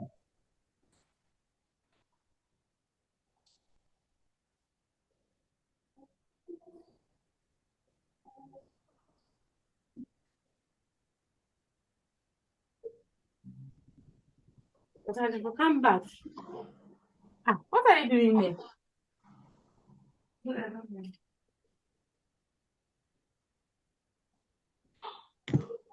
You want to be playing the dog? Yeah, I'm going to do that today. Everything fine.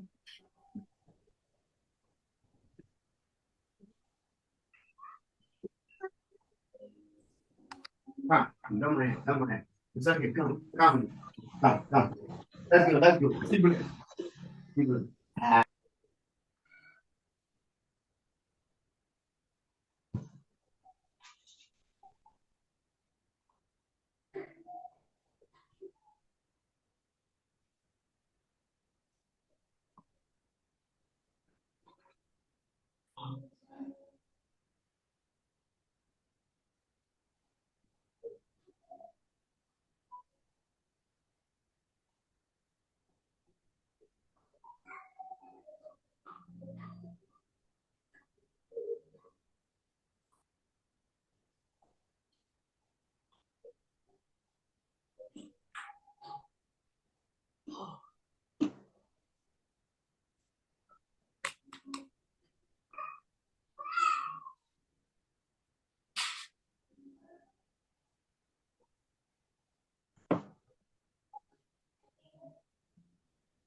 All right, guys, I'm back. Can we move on?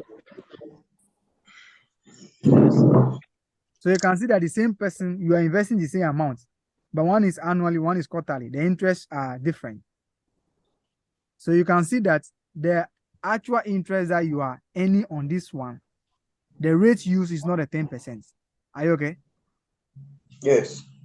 This one 10% was you are getting 20,000. If you should be 10%, you get 2,076. So it means that the actual rate used to calculate the interest for you is not a 10%.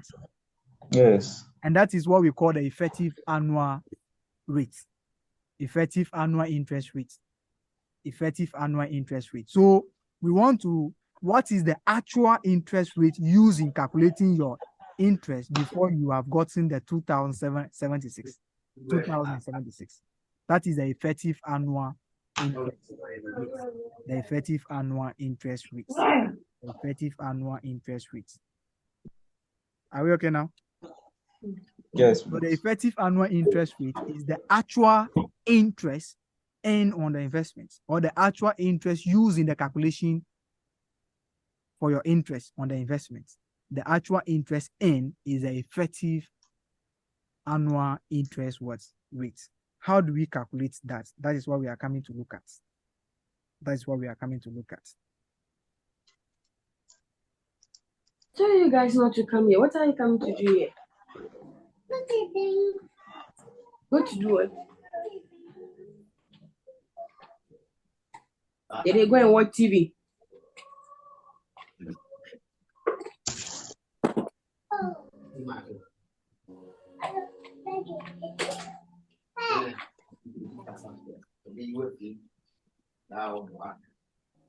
Put your phone down. Put Who your is phone saying that down. you should put your phone down?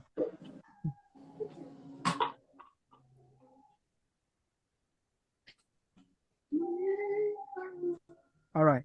How do we calculate the effective interest rate? We are going to look at how we calculate it. Effective interest rate is calculated as this. Effective interest rate, which is the effective Get out. interest rate, is calculated as this. You see, this one you have done the calculations already, isn't it? You have done the calculations already. So how we calculate it is that the future value over the present value minus 1 times 100, if you calculate the amount already. So this will be 22,076 divided by what? The present value is what? 20,000, or minus 1, or minus 1. Then the answer will be times 100. Do it and see what we are getting. Then I will show you another one.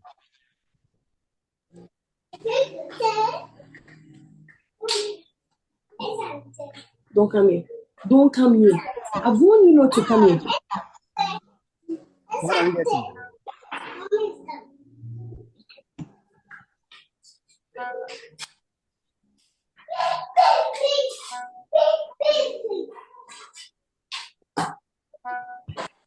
Who is doing it? 22,076 over 20,000. The answer minus 1 is 100%. 10.38. 10.38%. That is the actual interest used in calculating. 10 points. Okay. All right. But another way of doing it is that the interest was compounded what? Quarterly, isn't it? Yes. So what we do is that we have 1 plus the quarterly rate. What should have been the quarterly rate for the 10%? 2.5%. 2.5%, which is 0.025, isn't it? Okay. But how many quarters do we have in a year? 4. 4. Then 4. you subtract the answer from 1. So you just find the annual quarterly rate for, you just find the annual quarterly rate. So 1 plus the quarter rate, how many quarters do we have in a year? Is 4. Then you subtract that answer. Then you multiply it by 100 and see. What are you getting? 10.38. Is what? 10.38. 10.38. So this is how we find this one, the effective interest rate. If they say interest is compounded semi-annually, what will happen here? Semi-annually. Semi-annual. So the interest rate will be what? 0.5. Then the exponent will be what? 2. 2. Then you subtract 1 from the answer. So the formula for this one is, I'll give it to you. Don't worry. How do we calculate it? It is calculated like this. 1 plus the rate. The rate is annual rate. Are you okay? Exponent, number of times, or minus 1. Then you multiply the answer by 100. Are we okay now? All right. So let's take a question. Effective annual interest rate. So they can also ask you, differentiate between a coupon rate or a nominal interest rate and effective interest rate. We know that the effective interest rate on the investment is 10.38, isn't it? Is it 10.38? Yes. But what was the interest attached to the investment? 10%. So the 10% is the face interest rate, which is the nominal interest rate. The interest attached to the coupon is the nominal rate, is the face rate, is the coupon rate. The interest attached to the investment is the nominal interest rate. But the actual interest calculated or the actual interest in on the investment, the effective annual interest was rate. Are we okay? Me, I'm not okay. Which one? You said the 10% is the nominal rate.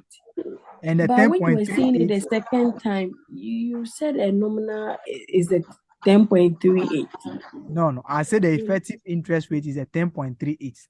Nominal is the value, Okay. the interest rate attached to the investment, which is a face Okay. rate, which is a 10. Are you okay now? So the effective is at 10.38. Yes, it's the actual interest earned on the investment. But The number is the same as the coupon. yes, the nominal is the same as the coupon. Are you okay? Okay. The coupon or the nominal interest rate and the effective interest rate can only be the same if the investment is compounded annually. Yes. Are you okay? Yes. Okay. So nominal rate and effective interest can be the same if the investment is compounded what? Annually. Okay. Let's pick a question on effective interest rates.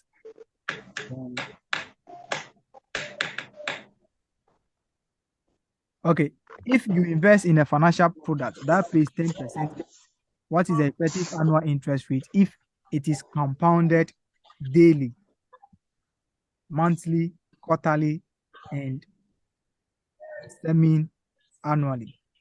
Okay, let's pick the next question. Calculate the effective annual rate of interest of the following quotes from two banks on loan to customers. 15% per annum, compounded what? Quarterly. Bank A. Bank B, 15% per annum, compounded semi-annually. Bank B. So what would be the effective interest rate for the first bank? The first bank is quarterly. What would be the effective interest rate for the first bank?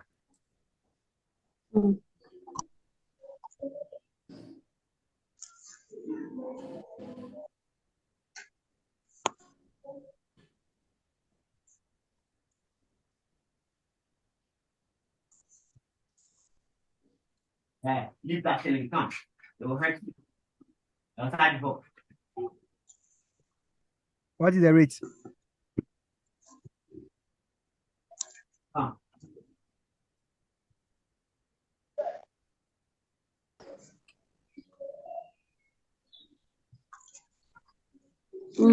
Okay. 1.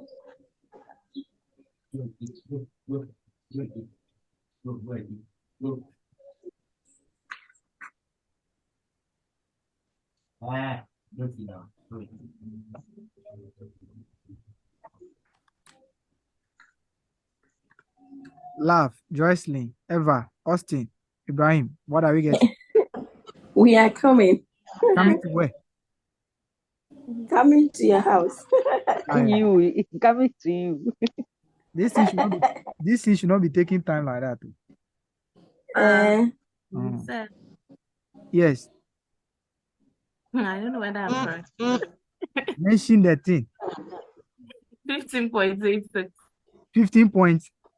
15.87. Yeah. Yes, that is correct. Okay, thank you. The question now is ask yourself, how did she manage to get this one? So you also do the magic and get a 15.87.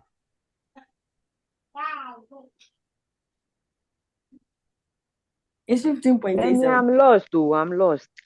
Who is lost? Who is the one? Where are you? Which of the forest are you? Wait, Junction, come. Okay. For the effective, you see, for the effective interest rate, what we do is that, you see, for the compound interest, what we do is I see the interest element over there, which we say 1 plus, if it is quarter, we divide by 4, isn't it? Yes. So what you are going to do is that this is quarterly. The first bank is quarterly. So it will be 1 plus, then you divide the 15 by 4. What are you going to get? I did it. 0.0375. Okay, all exponents, how many quarters? 4. All the answer minus what? 1 Times what? 100. And do it. It is raised to the power 4. All the so you work that one before the minus 1. Exactly. Okay, that's why I'm getting 1 point something. Next time, don't do it like that again. It is all the answer. You have to work all of them on this one. Are we all okay with that one? That's it. The second bank. 15.56. 15 point what? 56. Okay, let me also punch my calculator and see. Okay.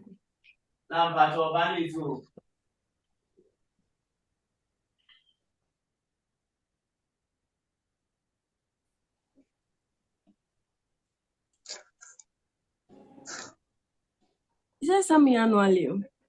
Yeah, semi-annually.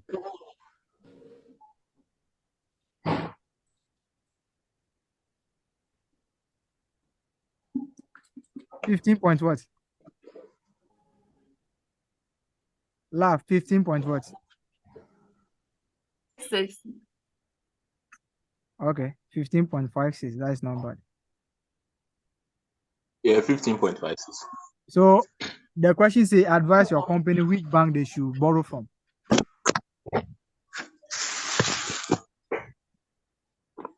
Which bank should they borrow from? Bank B. Bank B, why? The effective. The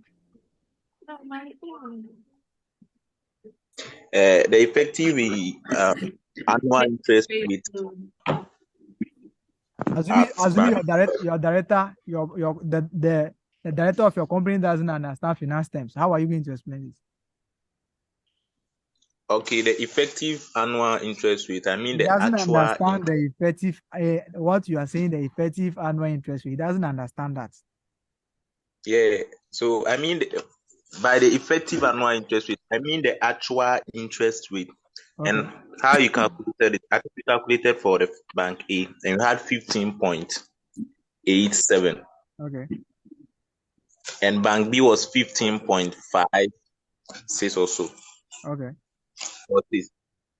So looking at these two banks, that means the rate at bank A or the rate charged on the loan at bank A is higher than the loan. It's higher than the rate at bank B. So I advise the manager or whatever to go for the loan at bank B. Okay. So all this in for 1 mark. 1 mark. The advice is always 1 or 2. So I thought the question. You just said that, okay, they should go for the loan at Bank B because Bank B is giving us a favorable interest rate than Bank A. And that is all. 1 mark. You have to know that you are using time. Austin. You are writing with the Yes, sir. Yeah. But if you can have the time, you can just explain to the examiner that you really know what you are doing.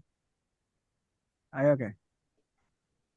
If you are explaining to someone like your friend, if like your friend, you can explain everything to your friend. But exam, you have to know that you are working within a time. Are you okay? But if you can be able to write that in 1 minute, no problem. Some of us, the English will not be coming. We try before we write. So we like it to be simple. All right. Should we move on to annuities or we should solve some questions on Let's solve one more. Let's solve questions. Okay. Tomorrow. Okay, next week let's do annuities and seeking fund and loan. They all depend on one. So let's solve some questions on this one. Let's solve some questions on compound interest and then the simple interest. Let's try the first question. Oh. Come. Okay. Should read. Yeah, someone should read. You are the assistant finance manager of Punta Medical Center.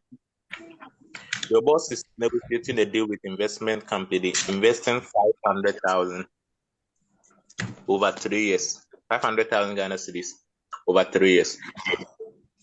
The main terms of the proposed investment are if the amount is deposited now and invested continuously for 3 years, it would attract an interest rate of 18%, and it will attract an 18% annual interest rate with quarterly compounding. However, initial deposit of 500,000 and additional deposit of 50,000 each are made at the beginning of year 2 and year 3. The deposit would attract 18% annual interest in 1 year, 18.5% in year 2, and 19% in year 3, all with quarterly compounding. Your boss has asked you to do some computation to inform her about the growth of the deposit based on the term of the proposed deal. Required. I suppose 500,000 is deposited now.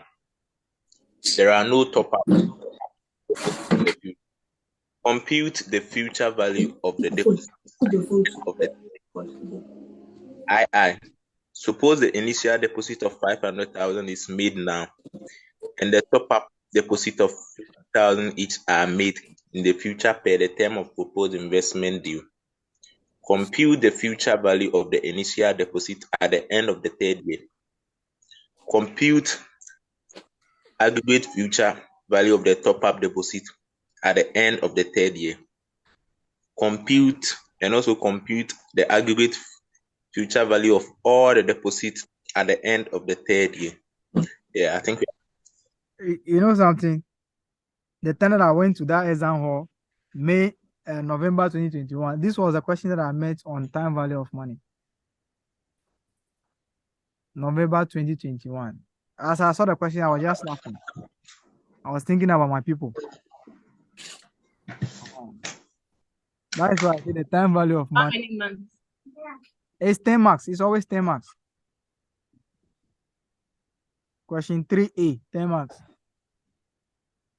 So I was there. I was just thinking about people. How are they going to analyze this question now? All right. You say you are the assistant to the finance manager of Punta Medical Center. Your boss is negotiating a deal with an investment company, investing 500,000 over 3 years. The number of years is very important. You are investing 500,000 over 3 years. The main terms of the proposed deal are that if the amount is deposited now and invested continuously for 3 years, it will attract 18% annual interest rate with quarterly compounding. So if you should deposit the 500,000 now for 3 years, the interest rate is 18% annually what? Compounding. However, if the initial deposit of 500,000 is maintained, an additional deposit of 50,000 each are made at the beginning of year 2 and year 3. So when are you going to add the 50,000?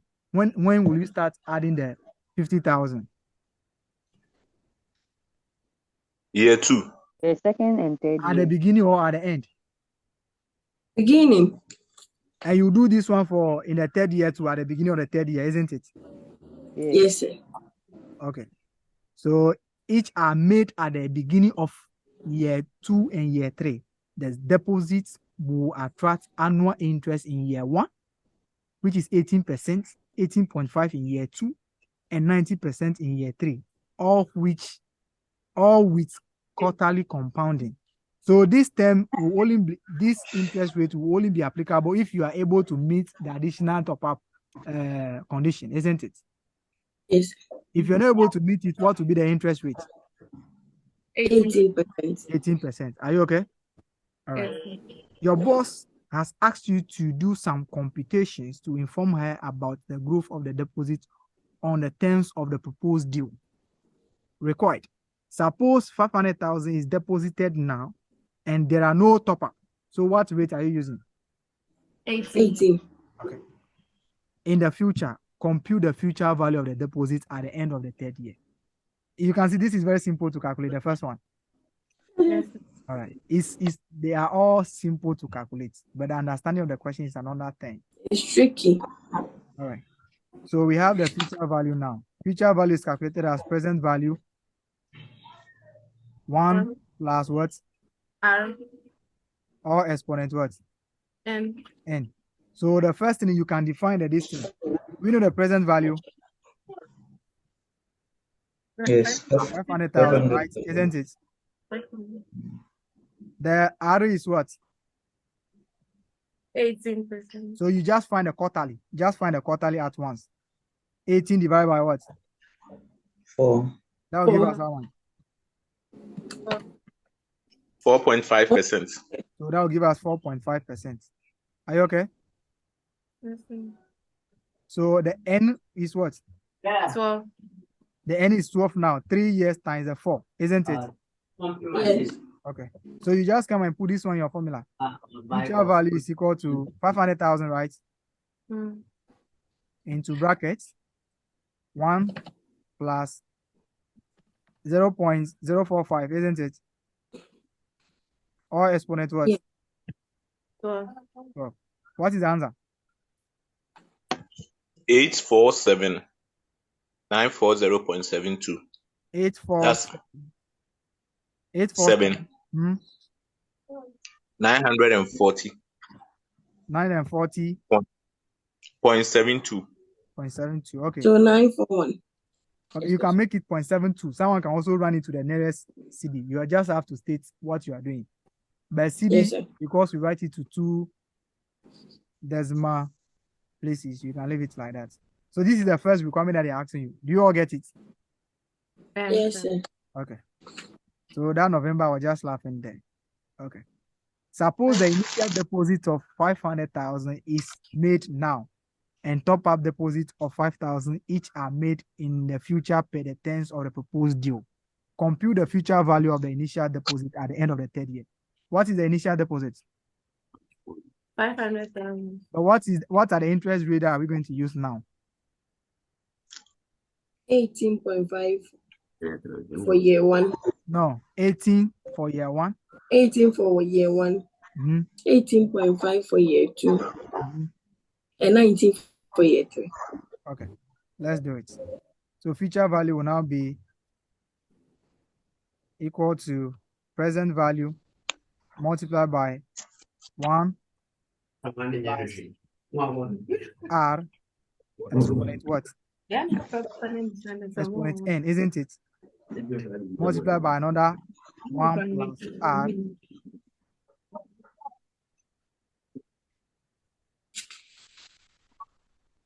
another 1 plus R exponent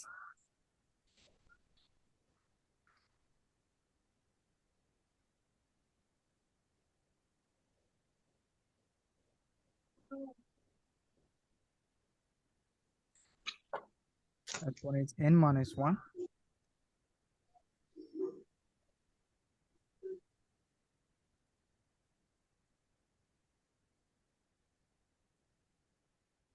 should we use the one that we do 1 by 1, or we should use the Yes.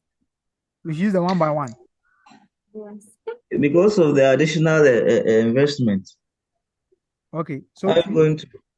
should we do 1 by 1 or? Yes, sir. Yes, let's do the 1 by 1.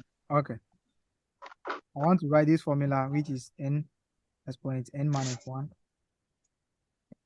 And another one will be N minus 2 or something.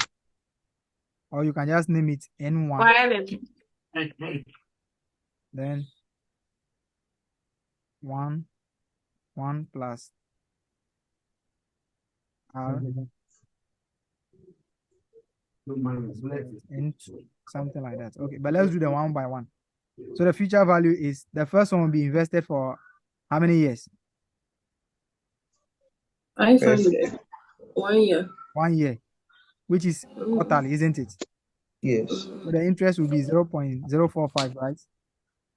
Yes. Or exponent? 12. No. Look at the terms and conditions.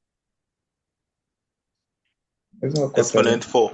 Exponent 4. That will be invested 1 for year. 18% for 1 year. Then another 1 year will be 18.5. Another year. So we do this one for the first year, which is 4, isn't it? Okay. What are we getting? Yeah. What are we getting? 596. 596. 586, 259. 596. 596,000. 596,259. 259, isn't it? 259.3. Yes. Okay. Let's just use the 259. So this amount will be invested for the second year, isn't it? Yes. Sir, please, why the 4? Exponent 4. Have you Quarter. have you read the terms of this thing? Yes.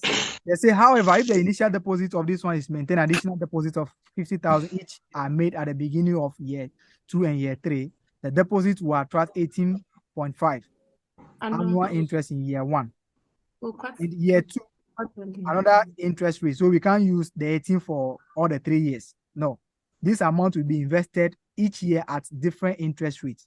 So the 500,000 will be invested for the first year, which is at 18%. After that one, the amount that we got at the end of the first year will be invested at 18.5 in year 2. At the end of the year, the amount that we got will be invested at 19% in year 3. All with quarterly compounding. All with quarterly what? Compound. Are you okay now? Yes, sir. All right. So this amount will be invested in the second year for 1 year. But this is quarterly what? Compounding. So it will be into bracket what? 1 plus what?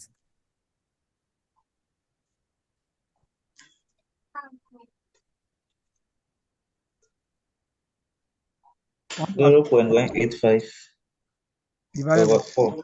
which is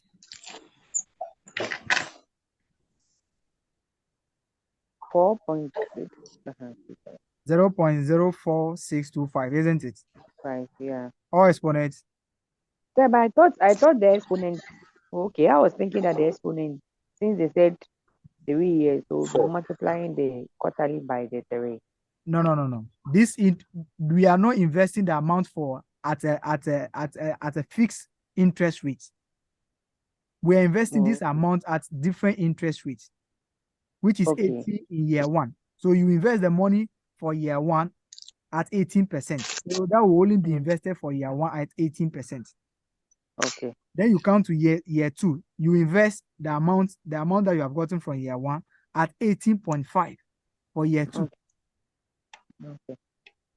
So What about the additional commitments? The question says you should calculate the initial one. So we are doing for the initial one. Okay. Compute the future value of the initial deposit at the end of the 3rd year. So we are doing this one. Okay. So the 500,000 will be invested in year 1 at 18%. Year 2 will be 18.5. So this will be for only 1 year. You are going to invest for only 1 year at 18%. And the interest is compounded quarterly. That's what we are doing this one for. Okay. Are you okay now, Jocelyn? Yes. Is it Love or Jocelyn? Yes, it's me, Jocelyn. So you are okay now? Yes, please. Okay, so this will be 4. Are we okay with that? What will be the answer? 714,458. 71445 458. 458. This amount will be invested in the 3rd year, isn't it? Yes, sir. So this will give us 714458 at interest rate of what? The interest rate is 0.0475. It is 19%. it's 19%. Right? So you divide by 4. 19 divided by 4. Okay, 0.00475, right? Yes. So how many quarters are in a year? We are doing this for only 3rd year. 4. 4. What is the answer?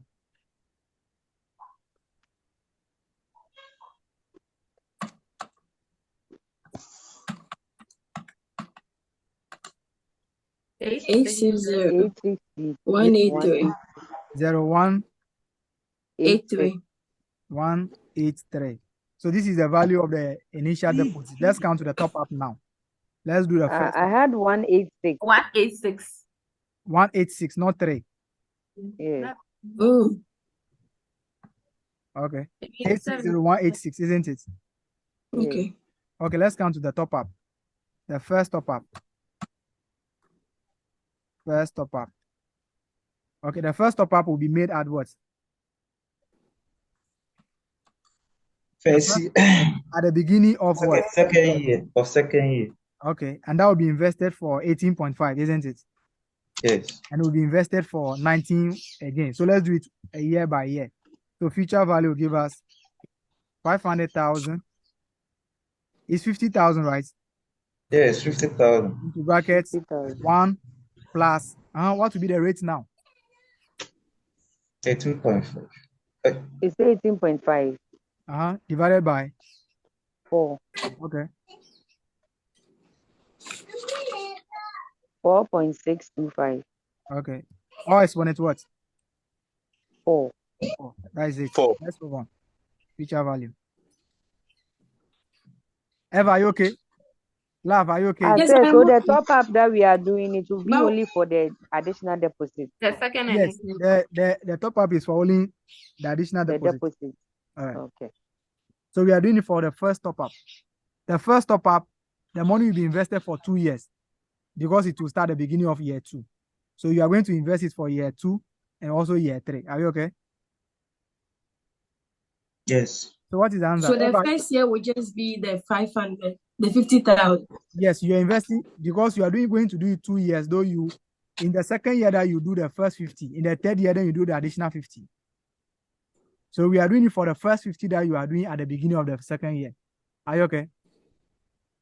Yeah, I'm not okay. The top up will be done at what? At which year? The first one will be done at which year? Second The year. beginning of year 2 And that will and be year 3. yes. So we are doing it for the first one, which is 50,000 in year 2. So if you Okay. invest at the beginning of year 2, you are going to get interest for year 2. And the same 50,000 that you have done in year 2 will be accumulated to year 3. So we are doing it for only the first top up before we come to the one that will be done at the beginning of the third year too. So, but you know that the way they did the question is confusing. It's like tricky. So year 1, no, we won't calculate There's no anything. top up in year 1. There is no top up in Okay. year 1, so it will be the initial deposit that we calculated the amount for. Right now we have gotten the 86,186. Okay. So now the top up will start in year 2. So let's do it for the first top up. The first top up will be done at the beginning of year 2, which is 50,000. What will be the amount?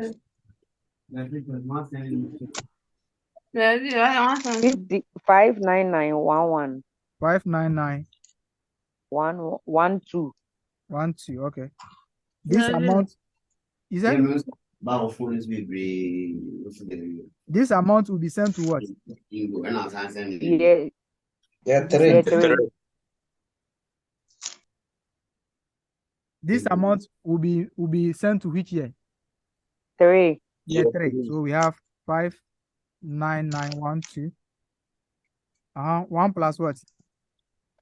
0.0475. 0.0475. 475. Or exponent what? 4. 4. What will be the answer?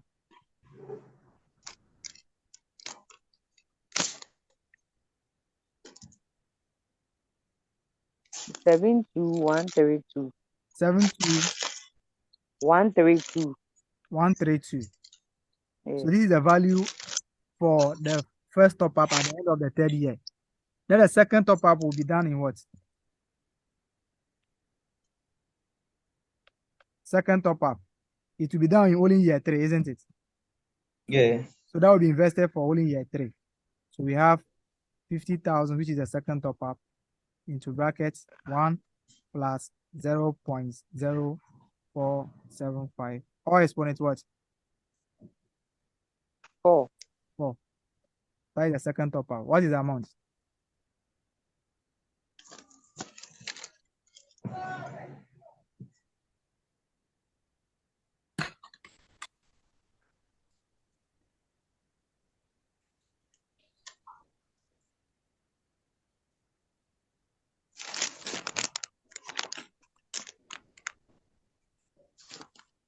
What's the figure? 60199. 60199. 199. Okay. So this is the value of the top up. Let's come to the question. The question is saying that compute the aggregate value of the top-up deposit at the end of the third year. So how do we calculate the aggregate? We add the future value of all the top-ups, isn't it?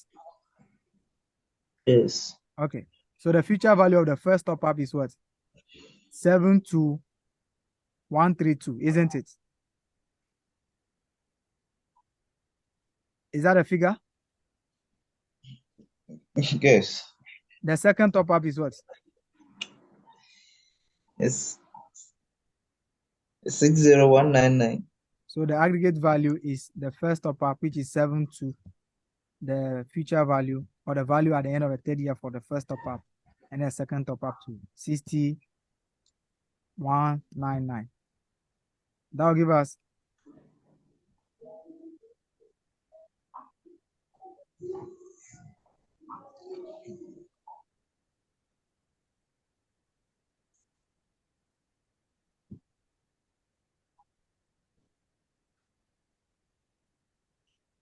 all right. Are we okay? Are we okay with that one, or I should do something again? Eva, Yes. you can see right Sir, now please why go. you can see why now I'm Sir, saying please. why time value of money question need critical thinking to get. Can I pull you guys back? Because No problem. you see the second top-up. Yes.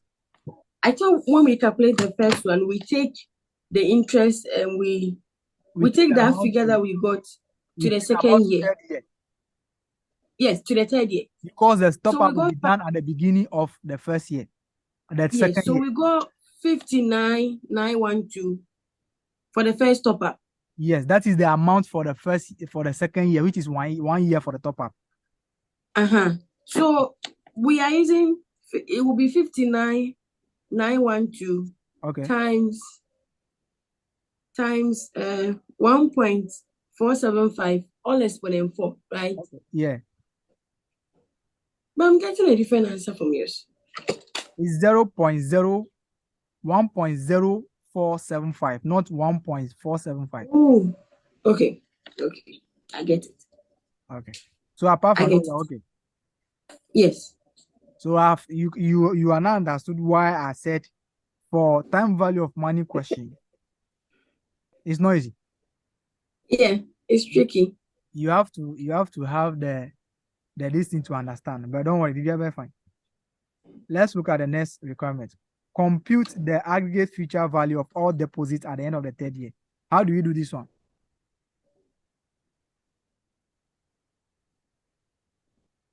How do we do it? Compute the aggregate future value of all the deposits at the end of the third year. How are you going to calculate this figure? I think for the first one, you use the figures we had or we got for the compute future value for the initial. Yes. As you add the top up, then use that figure to calculate. To calculate, or we just add the values that we have gotten at the end of the third year under the proposal. So the answer will be the initial, the future value of the initial value under the proposal, which we have gotten. Then you now add the value of the top-ups. That will be the future value. That is all. So you just come and add, this is the value of the top-up, isn't it? Yes. Then add this one to it. The future value of the initial deposit. That is all. That is all. Again. They say compute the aggregate future value of all the deposits. How many deposits do we have? We have the initial one, isn't it? Yes. What is the future value of the initial one at the end of the third year under the proposal? We have done that, isn't it? Then you take it. We have done 2 top-ups. What is the total value for the 2 top-ups at the end of the third year? We have calculated that already. So if you put all of them together, that is the value that we are going to have. So show us on the X. I want to see it on the. Okay. This is for the initial deposit. It is 860186. Then the top-up, the value of the top-up is this is what we have for all the top-ups. Then we add this one to the 132,331. So 132,331 plus what? 86. 860. 186, right? Yes. Okay, that is the total value that you are talking about. Are we okay now? Why are you cleaning it? Sir, Yeah, go back, like pull it down. I There's should go top. top. No, another one. So he said the top up will be for the 50, only the 50-50, or Yes, the top up is we are only investing 50-50. so there's 60-199, and then what? There's 70. There's 70. And then the 72132. But wait, But where say from the go forward a little. Okay. You see the 50, the one that we did the 50, we had 599. That And then is the fir- 599, that is the second year. The first top up will be invested for 2 years. mhm. In first year and then the second year. That is the first top up. That is why we do the 2. If you are giving if you have given me 500,000, and now you are saying that at the beginning of the second year you give me additional 50,000. It means that the 50,000 will be with me for 2 years. That is the second year and then the third year. Okay. That is how can we calculate this one for the 2 years.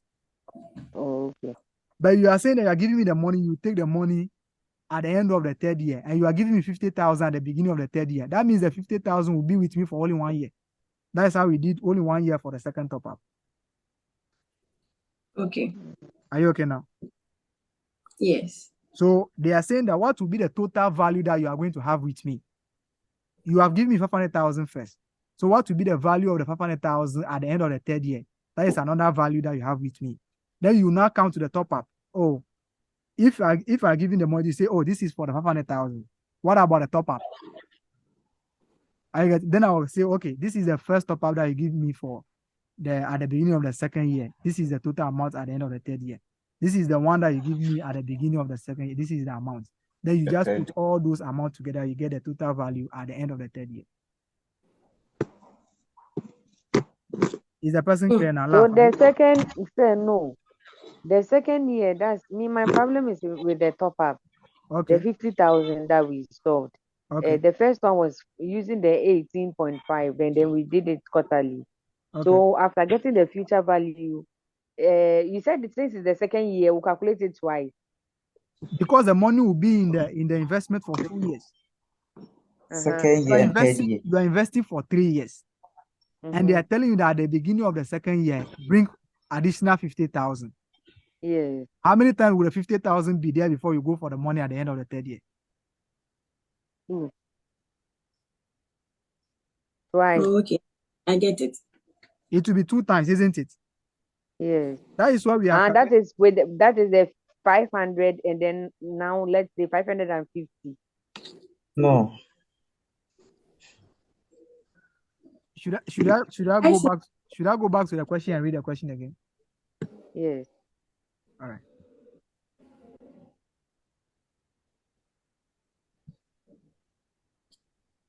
Okay. However, if the initial deposit of 500,000 is maintained, additional deposit of 50,000 each are made at the beginning of year 2 and year 3. So you have given me 500,000, and I'm saying that okay, if you're able to maintain the 500,000, you didn't come, and you are able to do additional top up again. You do first top up at the beginning of the first year. I will change the interest rate from 18 in the first year to 18.5 in the second year. If you're able to give me additional top up at the beginning of the third year again, I will change the interest rate in third year to 19% for you. So if you give me the first top up, when are you going to give it to me? Second year. Second year, the beginning or end? Beginning. When are you coming for all the money?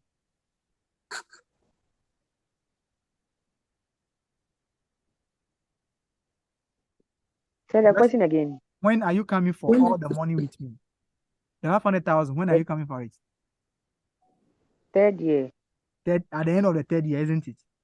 Yes. So if you have given me 50,000 at the beginning of the first year, how many years will the 50,000 be with me? 3 years. No.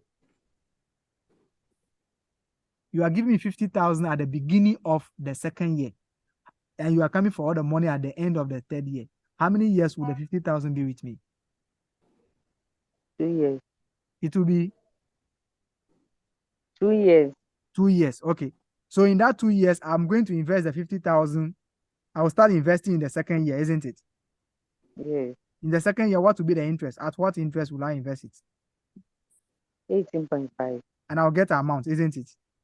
Yes. The amount that I've gotten over there, I will invest the same amount into the third year, isn't it? Yes. At what rate? 19. Okay.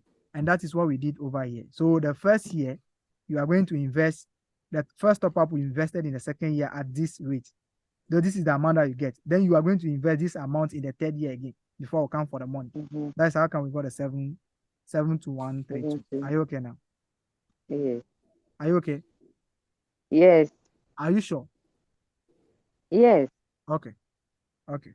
So we can now move on in peace. Yes. Not in pieces. Mm-hmm. Okay. So you are okay with the second top up. That will be done for only the third year, isn't it? Joycelyn, are you okay with the second top up? Yes, the one you just explained. The second top up. Second top up in the third year. It will be done at the beginning of the third year. And that one, you said it's only for 1 year. Yeah, it will be invested for only 1 year. So you are okay with that one too, isn't it? Yes. Okay. So we can now move on. All right. Since you say we can now move on, we'll move on under your command. All right.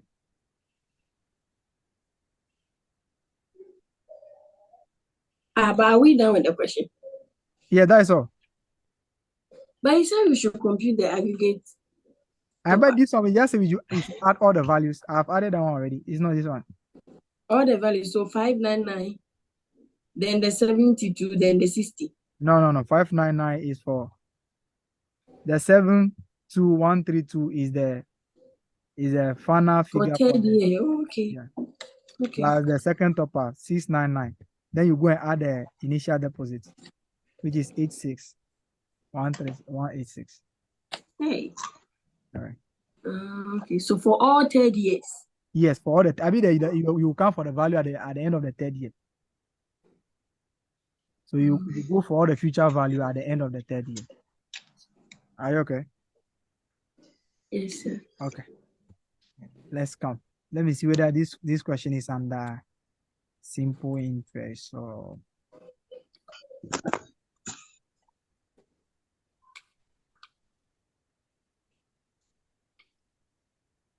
Abi, we solved this question already.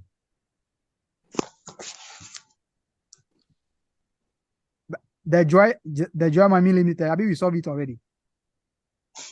Yeah, Yeah. we did. So let me count to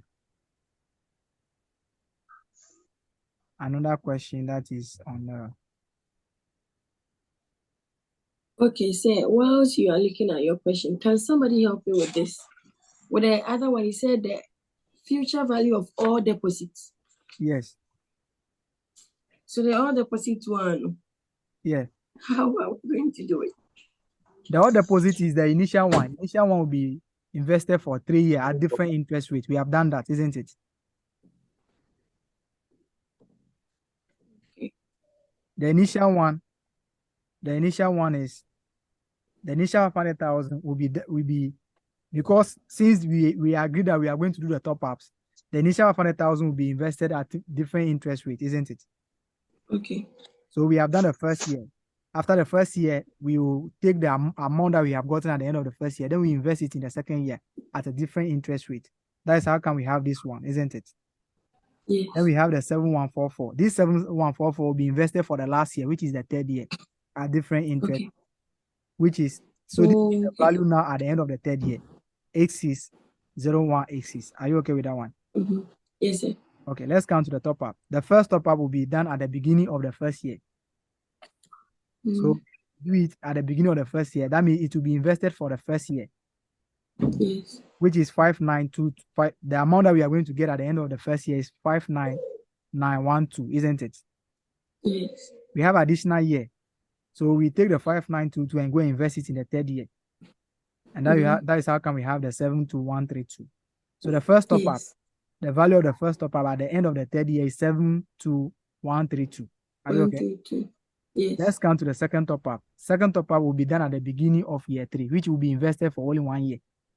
Yes. So the future value of that is 60199. So for you to know the total value you are going to have at the end of the third year is the 60199 plus 72132 plus 86186. Are you okay now? Yes, I get that one. But you see, there is compute the aggregate future value of all deposits at the end of the third year. That is what they are saying. They are not saying that you should come and look at, you should come and use formula. Okay. Just add them. If you add them, you are computing. That is what they are saying. Are you okay? Yeah, so which one and which one will I add? 86 Mm-hmm. 72 and 60. 6019. But is it not the same as the top ups at the end of the third year? No, the top up at the end of the third year is this one. 672132 plus 60199. We only add the top up, the future value of the top up at the end of the third year. Okay. But if they say total amount, that means the initial amount is also part. Yes, sir. All right. Total amount is the initial amount plus all the top ups. The present value of the initial amount plus the present value of all the total, the future value of all the top ups. Are you okay? Yes, sir. Let me see whether I can confuse you with this question. Question 3. This one, they're all on loan amortization. So let me see whether I can confuse you with the question 3. If I can't confuse you with the question 3, let me look for another question and confuse you with it. I think now we are now understanding. You are coming to confuse us. At the end of every class, you should be confused. Say it again. You say you yourself will confuse you. Is that? If you confuse us, I'm saying that if you confuse us, we will confuse you. We are now getting the thing. You are coming to confuse us. If you see all the questions over here are ICA questions. Okay. Is there a question? Question 3. I want to confuse you with a question. I'm checking if all these questions are.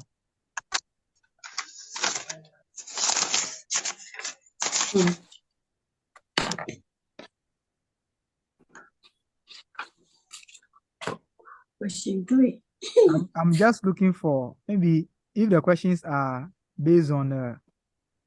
Okay, I want us to enjoy before I will confuse you. So let's look at the question 6. Let's look at the question 6. Let's look at the question 6 before I will come in. I want you to understand this one and enjoy. Okay, let's look at the question 6.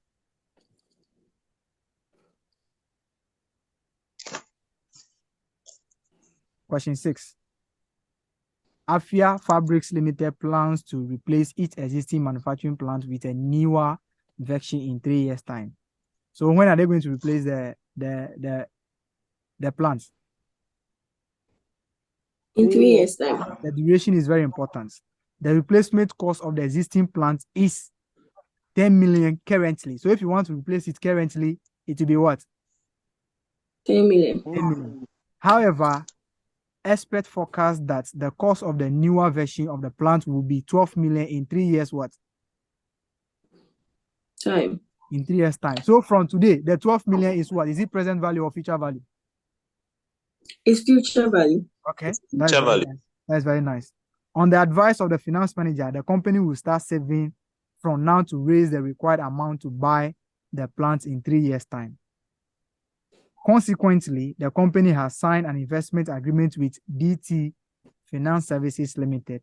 Per the agreement, the company will deposit equal amounts into an interest-bearing account at the beginning of each of the next 3 years. Okay, this is annuity. Let's forget about. Let me just go and you can see that this one you'll be investing a fixed amount at the beginning of each year, isn't it? That is annuity.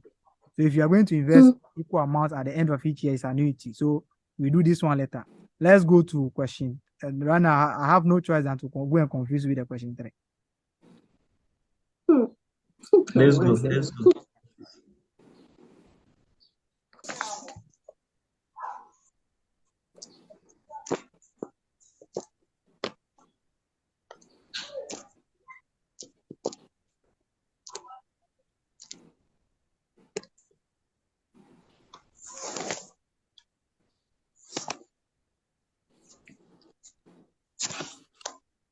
Sir, please, when are we closing?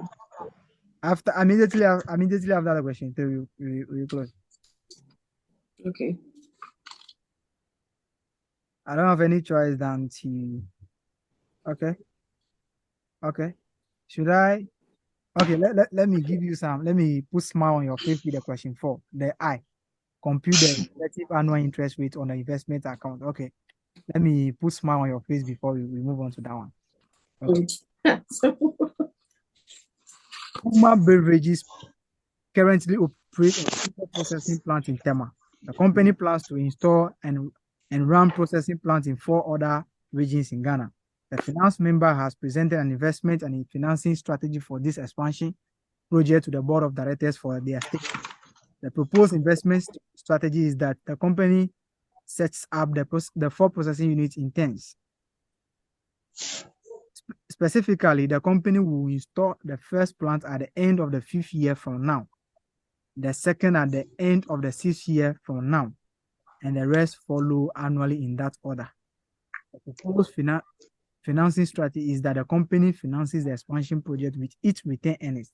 To do this, the company should deposit 100 million into an investment account today.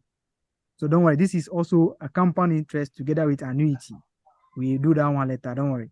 The company will earn interest at an annual nominal interest rate of 16% with monthly compounding. Excuse me, let me put the machine on charge.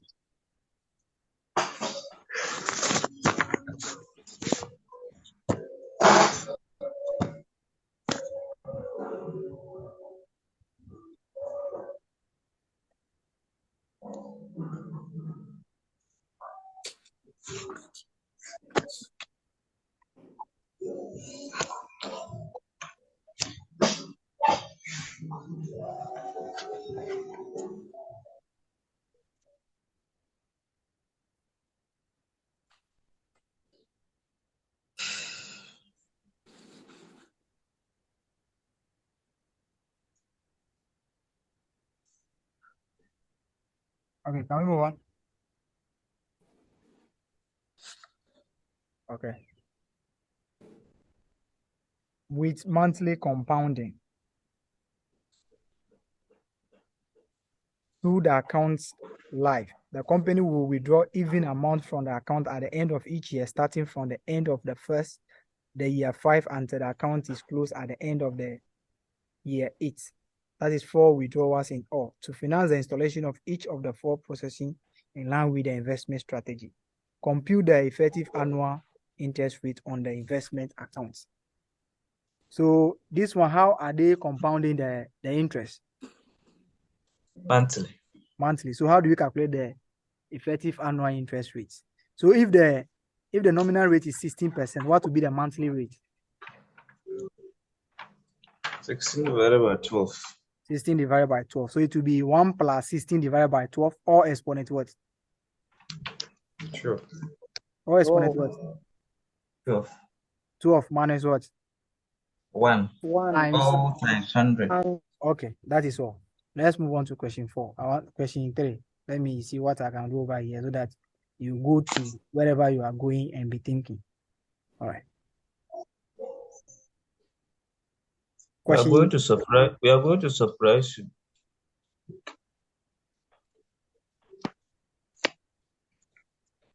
What is the answer?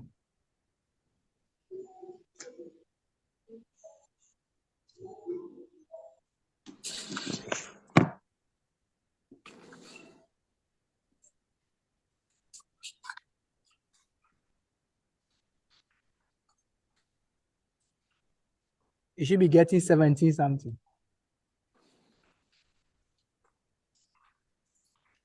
Eva, what did you get? In fact, I'm not doing that one. I attended to something, so I just came back to my seat. Okay. Yesterday and last, what did you get?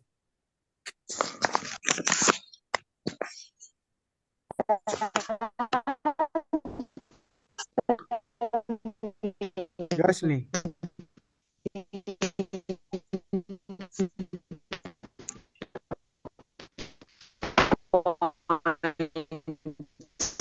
Listen, your network is back. I had 17.1, 17 points. 18. Okay. Laugh, what about you?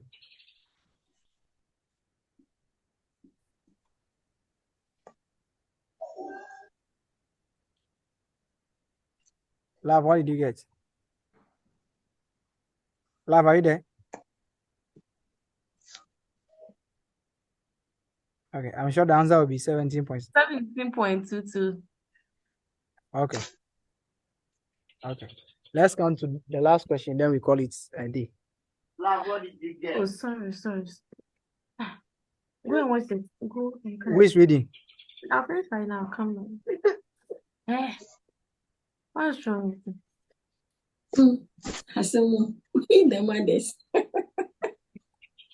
An online university is setting up an endowment fund for the financing of scholarship grants. A total of 200 million Ghana cedis has been raised through fundraising events. This amount will be invested continuously for 5 years before disbursement will be made from the fund. The trustees of the endowment fund have received a tentative investment strategy from the appointed investment manager. Below is an extract from the tentative investment strategy.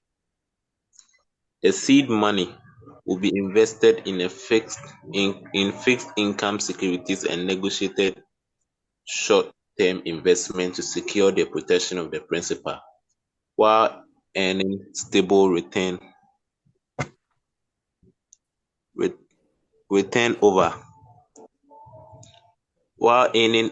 returns over the 5-year gestation period.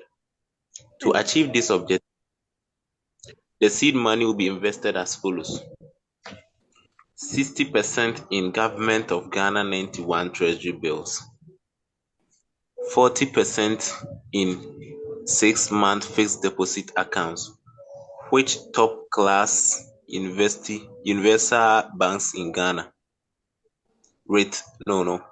deposit accounts with top-class universal banks in Ghana. Over the 5-year gestation period, the maturity value of each round of investment will be rolled over as they mature.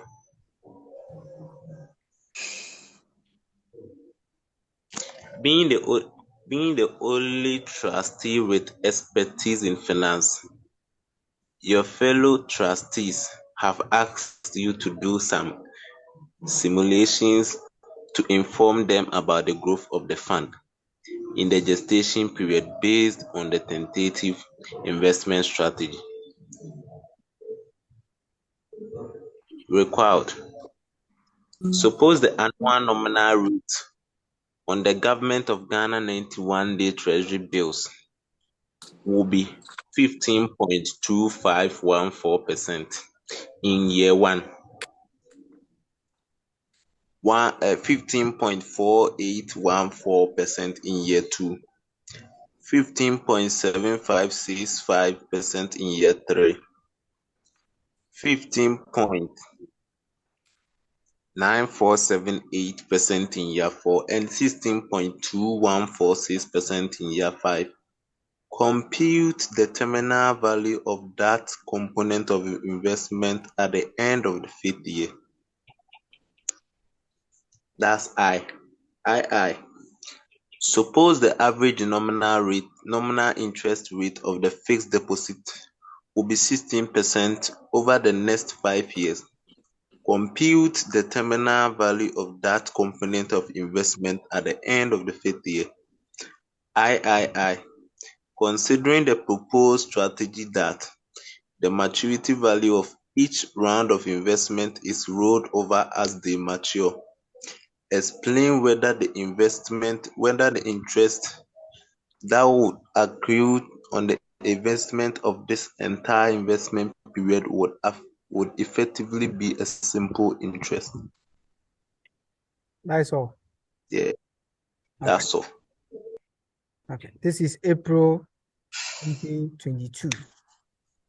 An online university is setting up an endowment fund for the financing of scholarship grants. A total of 200 million has been raised through fundraising events. This amount will be invested continuously for 5 years before disbursement will be made from the fund. The trustees of the endowment fund has received a tentative investment strategy from the appointed investment manager. Below is an extract from the investment strategy. The seed money will be invested in fixed income securities and negotiated short-term investment to secure the protection of the principal while any stable returns over the 5-year gestation period. To achieve this objective, the seed money will be invested as follows: 60% in Government of Ghana 91-day treasury bills. So how much are we investing in the two investment strategies? 60% in Ghana, in Government of Ghana. What is the total amount that we are investing? 200 million Ghana cedis. Out of the 200 million Ghana cedis, 60% will be in what? Will be in Government of Ghana. Government of Ghana 1-day treasury bill. So what will be the figure there? What will be the amount that 1-day treasury? it will be what? 120 million Ghana cedis. So 120 million will be invested in 91-day treasury bill. 91 days is approximately how many months? 3 months.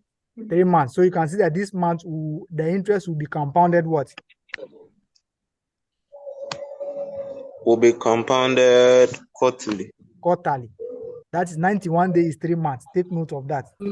All right. And we are investing 120 Ghana cedis, isn't it? Yes. What? The 40% will be what? 80 million, isn't it? Yeah, 80 million for in 6 months fixed deposit account. This shows that interest will be compounded on what? Semi-annually. Semi-annually. For how many years? 5. Yeah. 5. For how many years? 5 years. 5 years. Okay. And getting the understanding of this thing is very critical. The treasury bill will be the interest will be compounded quarterly, and we are investing 120 Ghana cedis into it. The fixed deposits interest will be compounded semi-annually, and we are depositing what? 80 Ghana cedis all over 5 years. That is the 5 years for the money will be disbursed after 5 years. So we want to invest it in money. All right. Let's come. Being the only trustee, forget about that one. Let's come to the second question. Suppose the annual nominal interest rate on the Government of Ghana 91-day treasury bill will be 15.1 in year 1. So in year 1, how much are we investing in year 1?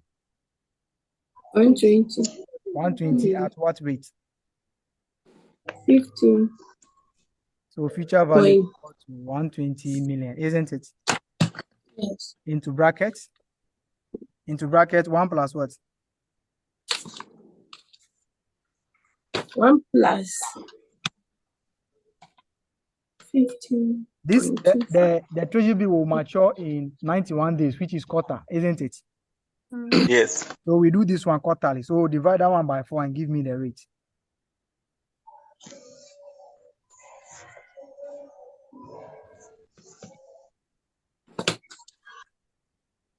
So can we see the question? Yeah. So the first in year 1 is 15.2514. 1 plus 0.038. 0.0381. Let's say 4. 0.0381. 81. Or exponent Mm. 4. 4. Exponent 4. It's quarterly, so 4. Are you okay? Yes. So the answer that the figure that we get over will be invested in the second year. Second year will be in the third year. Third year will be in the fourth year. Fourth year will be in the what? Fifth year, isn't it? Yes. Yes, So sir. you can see that it's the same thing that we have done, but just that you getting that 91 days is quarterly and 6 months is semi-annually is another issue. So how did we determine that the next one is How do we So- determine the 91 what? to be quarterly? You just assume. Okay. Are you okay? So the 91, that's how you be calculating for year 2 up to year 3, but all will be quarterly. So you'll be dividing the rate by 4. By 4 and be having them exponent 4. Exponent 4. Then after that, you come again and then come and do the 80 for the 60 For the 6 months. That would be the for the II. 6 months. Yes. For the II, isn't it? Yes. So the 6 months will be 6 months is that one you are just using one rate, isn't it? Yes. Yes. So 16 divided by 2 multiplied by the exponent to be what? 2. 2. 2. No. We are doing First- it for all the 5 years. So the rate is fixed. So all the 5 10. it will be 10, isn't it? Yes. Yes. So 80 into bracket 1 plus 0.0825, isn't it? 16 divided by 2 is what? Oh, sorry. 16.5 divided by 2 is 0.0825. or exponent what? 10. Because we are having a fixed rate, that is why we are doing it for all the 5 years. So we are going to Okay. semi-annually 10 times in 5 years. Okay. All right. That is all. This is the question. So the question now is, considering the proposed strategy that the maturity value of each period of investment is rolled over as they mature, explain whether the interest, is it going to be a simple interest or compound interest? Do you understand the meaning of rollover? Yes. What is the meaning of rollover? So it means the money is reinvested with the interest. Yes. So if it is rollover, that is not simple interest. Are you okay? Okay. Yes. So the interest in is not simple interest because at the end of every quarter, for the treasury bill, at the end of every quarter, the interest will be reinvested together with the principal, isn't it? Okay. Yeah. And for the fixed deposit too, at the end of every 6 months, the interest in will be reinvested together with the principal. So it's not a simple interest. It's a compound interest. This is Okay. This is April 2022, question 3A. All the questions are on annuity. So maybe next week by this time we finish annuity, or we finish time of value of money next week by this time. So you see, we were not confused at all. No. You are confused because I was able to explain 91 days. No, we were not. Eva. Oh, you call me Eva. Eva is not here. Laugh. Eva is not cool. Eva, if not for my intervention with the 91 days, what are you going to be doing? No, it was Austin who said quarterly. No, I asked if 91 days. 91 days will be what? How many months? People say 3 months, and I say then it will be what? You say quarterly. So okay. So you can see that it's similar to what we have done first. Yes. But just that you have to, you see, the only thing that we do it year by year is when the interest rates are different. Rates are different. Thank you.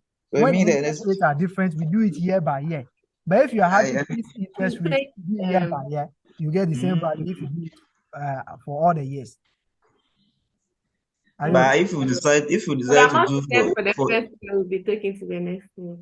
If you want to do it year by year, if the interest rates are the same for every year, you want to do it year by year, it's your own time, not my time. You waste your time, but you get the figure correct. You get the figure correct if someone should do it for the whole year.